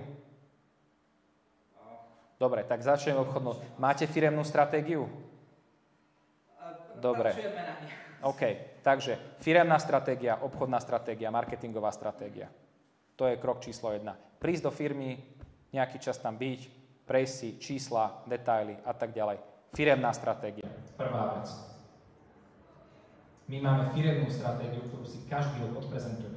My začiatok roka začíname tak, všetci do konferenčky a prezentujeme si. Akí boli zákazníci, kto sú najväčší zákazníci, pre koho sme robili, čo sme robili, aký produkt mal najväčší význam, ale to vedia všetci v tej firme. Všetci. Aj grafici, aj obchodníci, aj všetci. Každý nech je na rovnakej informačnej úrovni. A máme stratégiu, kde si napíšeme. A každý rok si napíšeme číslo. A podľa toho ideme. A potom máme osobitne obchodnú stratégiu, ktorú prezentujeme len obchodníkom a tam sa bavíme konkrétne. Grafy, čísla. Lebo ináč v nejakom momente začneš byť brzdou tej firmy ty sám alebo vy ako majitelia. Lebo nebudete vedieť tie veci správne vyhodnocovať. Lebo už s niektorými vecami stratíš kontakt. A nemáš dáta, na základe ktorých to robiť. Takže čo by som ja urobil na prvom mieste? Firemná stratégia. Na druhom mieste obchodná stratégia.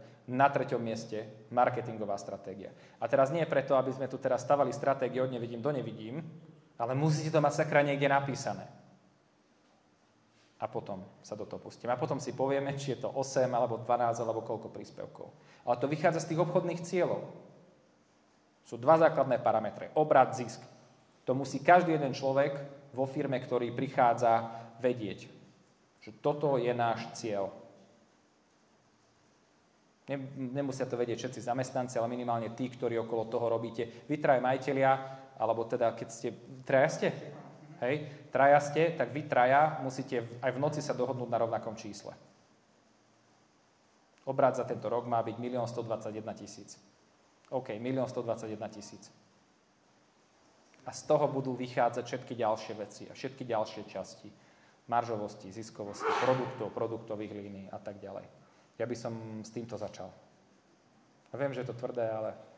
Ne, už to asi slyším po třetí, takže měli jsme konzultanty, takže jenom vlastně potvrduje, že už během měsíce to slyším ze třetí strany, teď to vlastně sedíme na tom. Super, kedy to budete robiť?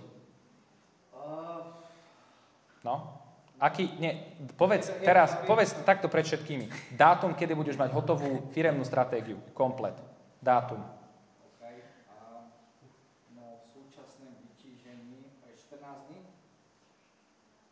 Ty kokos, to je rýchle, dobre. My ich robíme za 2 mesiace, ale OK. Nie, každopádne, pozri sa, daj si proste ty nejaký cieľ, dokedy to vieš spraviť a minimálne si to načrtnite na začiatku. Či to bude alebo nebude 100%, to je nepodstatné. Ale keď si povieš, že mesiac, potrebujete k tomu 2-3 stretnutia vedenia a napíšte si to. Ja ti viem poslať, keď sa dáš do kontaktu buď s Zemkou alebo s Dominikom, tak viem vám k tomu aj nejaké body potom poslať, že čo by ste tam mali mať, alebo ako by to mohlo vyzerať. Okay. Jo?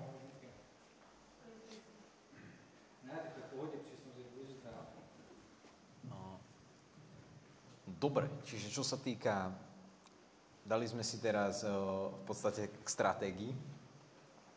Mňa by ešte zaujímalo, hlavne čo sa týka možno vašej, ako vnímaš možno prácu s tými sociálnymi sieťami, že to je tiež taká otázka, že možno keď aj predávam nejaké drahšie produkty, veľakrát tiež je to asi o tom, že nastaviť v podstate tú stratégiu a jednoducho, ale otázka, že keď máš prácu so sociálnymi sieťami, tak možno ako k ním ty pristupuješ, že aj možno v rámci Progressy? No, sociálne siete majú dnes jeden jediný veľký problém. Je tam strašne veľa bullshitu. Ale že fakt tým, že sa tvorí teraz námraky obsahu a každý sa snaží tvoriť nejaký obsah, tak je tam toho strašne veľa. Hej, a musíte fakt rozmýšľať nad tým, že čo je to, čo dokáže priniesť. Dnes to, čo máme my odskúšané, veľakrát funguje hodnota. Keď ste v službovom segmente, prinášate ľuďom nejakú hodnotu. Hej? Napríklad, my robíme Reelska. My máme natočených dnes okolo možno 120 Reelsiek. Toto, čo máme dneska, alebo s čím chodíme medzi ľudí, ja urobím, možno 30-40 prednášok do roka, z hodinovej prednášky vystrihneme 10 kľúčových momentov a 10 kľúčových faktov a zaujímavostí a dávame to do krátkych videí. Rozdávame zadarmo to, čo vieme a robíme. Toto, čo je tu dneska, to je vstup do našej kuchárky.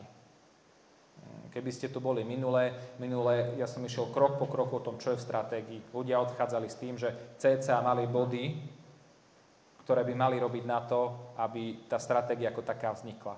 Kapitola 1, kapitola 2, 3, 4, 5, 6, 7, 8. A čo sa týka sociálnych médií ako takých, ja sa vždy pozerám na to tak, že je to jedna z častí v mixe. Môže nosiť zákazníkov, nemusí nosiť zákazníkov. Hej? Ale jediná vec proste, čo funguje, sledujte si čísla. Tvorte jeden typ obsahu, pustite si 3 rovnaké línie.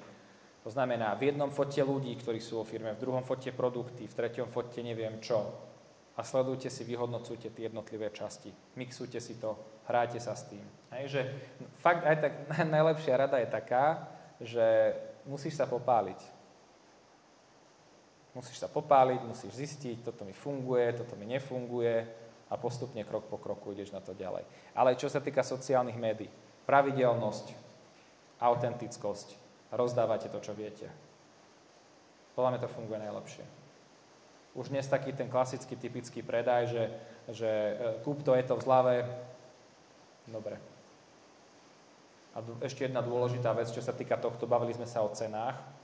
Ja napríklad nie som zástancom toho, že vždy všetko treba predávať za najlepšiu cenu.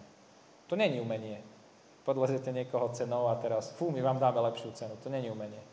Umenie je postaviť takú značku, že prídu a ľudia dokážu kúpiť veľmi podobné auto, ako niekto predáva za 50 000. Poviem vám jednu veľmi konkrétnu vec, že na toto mám jedno video. Keď sme pri autách. Volkswagen Touareg, Audi Q7, Lamborghini Urus a Bentley Bentayga má úplne rovnaký základ. Podvozkové systémy, tlmiace systémy, všetkých troch aut sú úplne rovnaké. Viete, aký je medzi nimi rozdiel?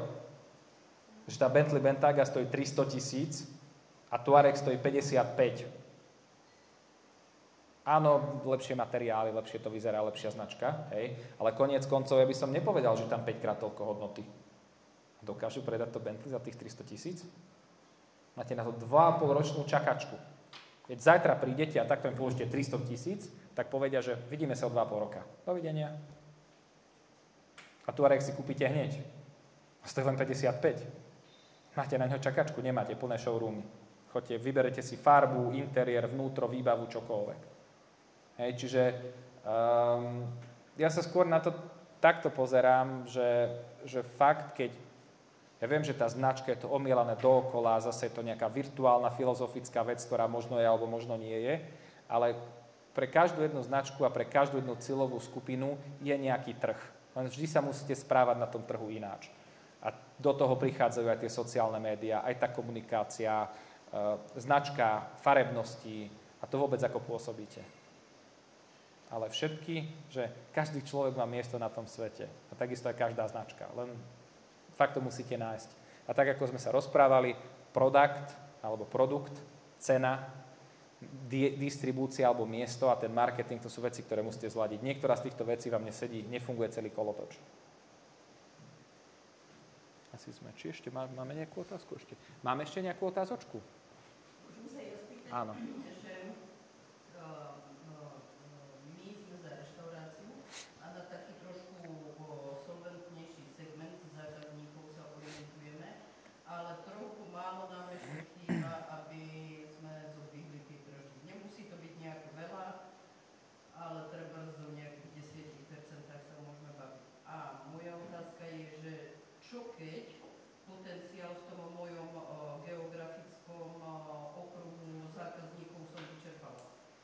mám sa radšej skúsiť zamerať na tú širšiu škálu, aj keď ako menej znížim tú kvalitu, alebo v Ružomberku sme reštaurácia.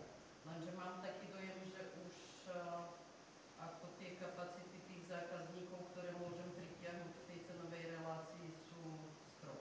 OK, dva spôsoby. Prvá vec sú, že vždy sa na to pozerá, že existujúci zákazníci, noví zákazníci. To znamená, my keď dvíhame tržby a robíme analýzu toho, že ako by tržby mali ísť hore, vždy sa pozeráš na dva faktory.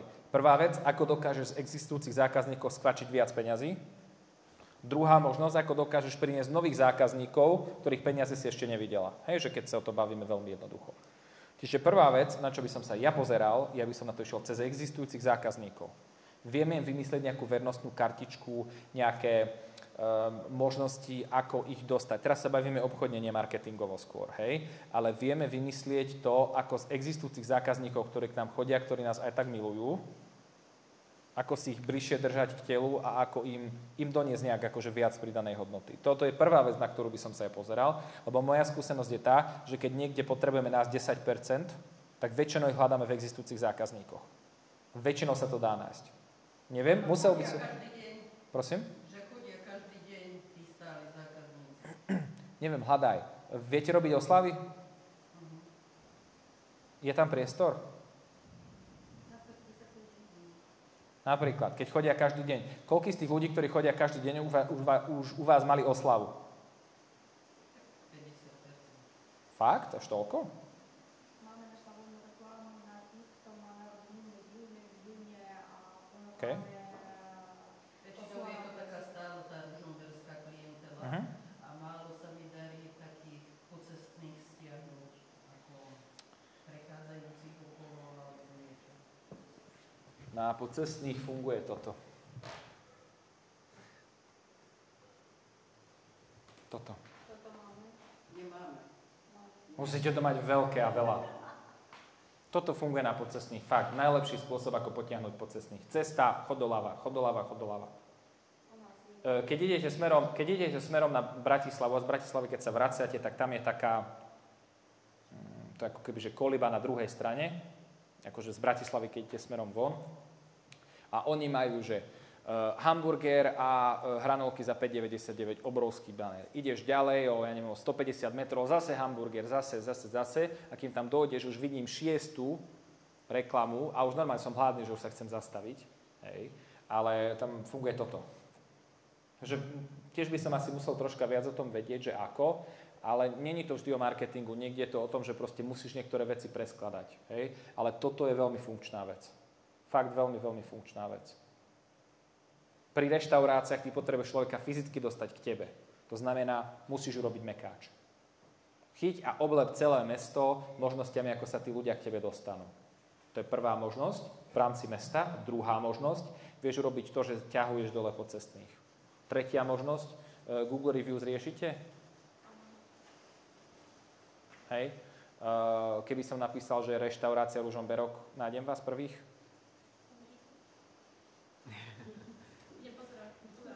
Pozeráš?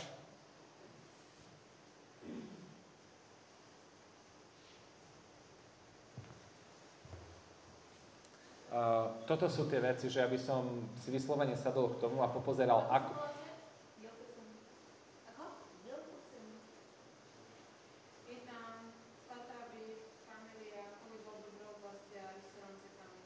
Dobre, takže tam nie ste.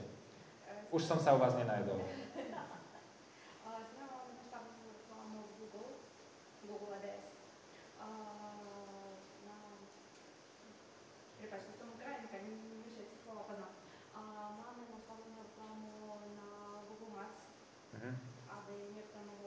Okay. Máme reklamu Facebook a Instagram. Okay. Ale je jedna otázka. Ja nerozumiem, prečo niekedy reklama Google nefunguje. OK, ako takto, že toto sú už asi technické veci, kde by sme sa museli pozrieť fakt na tie účty, že čo tam ide, čo tam nejde. Hej. Každopádne, obchodne, ako sa na to pozerám. Rozdielte si existujúcich zákazníkov a nových zákazníkov. Po väčšine času moja skúsenosť 10% dokážete relatívne jednoducho vytiahnuť z existujúcich zákazníkov, keď sa bavíme o tržbách. Keď chceme ísť ďalej, musíme hľadať nových. Nových rozdelíme na dve časti. Prvá vec sú Ružomberčania plus okolie, druhá vec sú pocestní, ktorí idú cez Ružomberok proste niekde, hej. A na týchto by som sa zameriaval, nakreslil by som si persóny, pozrel by som si to, ako fungujú vaše existujúce reklamy, aké to má rozpočty, kde sa to zobrazuje, čo to robí a podľa toho by som optimalizoval a hľadal na to konkrétne riešenia, konkrétnu stratégiu. A koľko percent z obratu majú tvoriť náklady marketingu? Koľko vám tvoria teraz? 3%. 3-4. To je v pohode. To je v pohode. Akože reštauračný segment je relatívne dobre ziskový, ale zároveň vysoké prevádzkové náklady na ľudí a proste všetky ďalšie veci, ktoré tam nakupujete. Proste musí vám to vychádzať. Vždy vám to musí vychádzať. Hej? Že to by som musel vidieť zase nejakú konkrétnu ekonomiku, že ako, ale musíte si tiež povedať, že čo, kde, ako.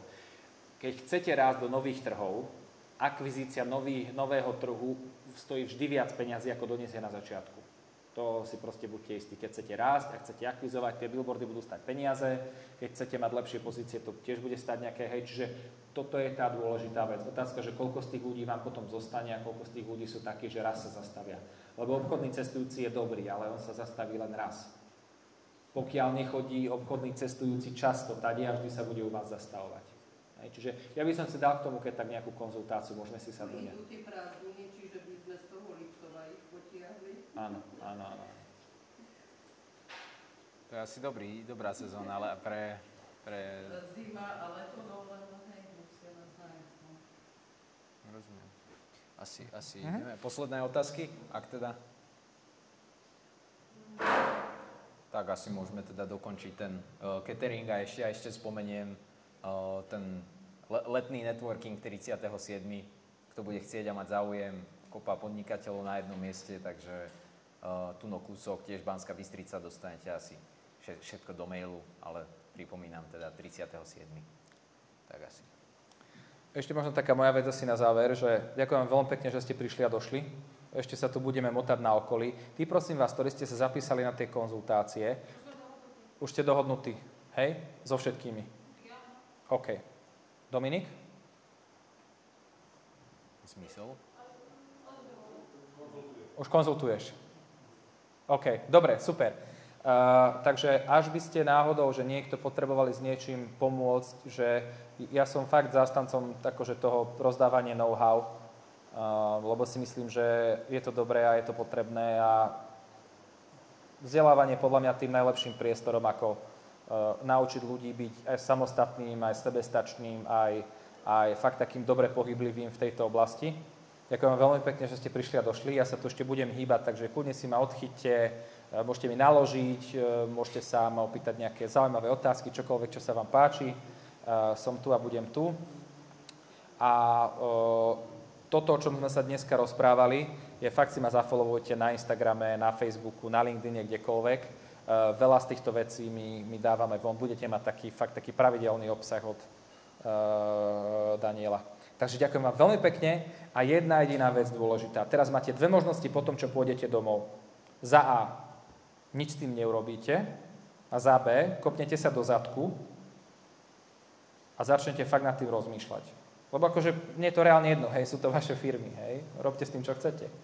Ale fakt si zoberte tento týždeň, to znamená, že zajtra, na pozajtra, si vyhráte 4 hodiny, normálne si vypnite telefón a zamýšľajte sa nad tým. Máte poznámky, vidím, že ste si mnohí písali, niečo si pamätáte.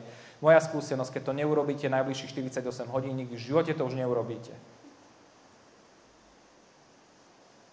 Moja dobrá rada, choďte domov, vyspíte sa na to, zajtra pošlete všetkých preč, alebo sa vy vzdialte, vypnite mobil a začnete kresliť veci. Ďakujem vám veľmi pekne.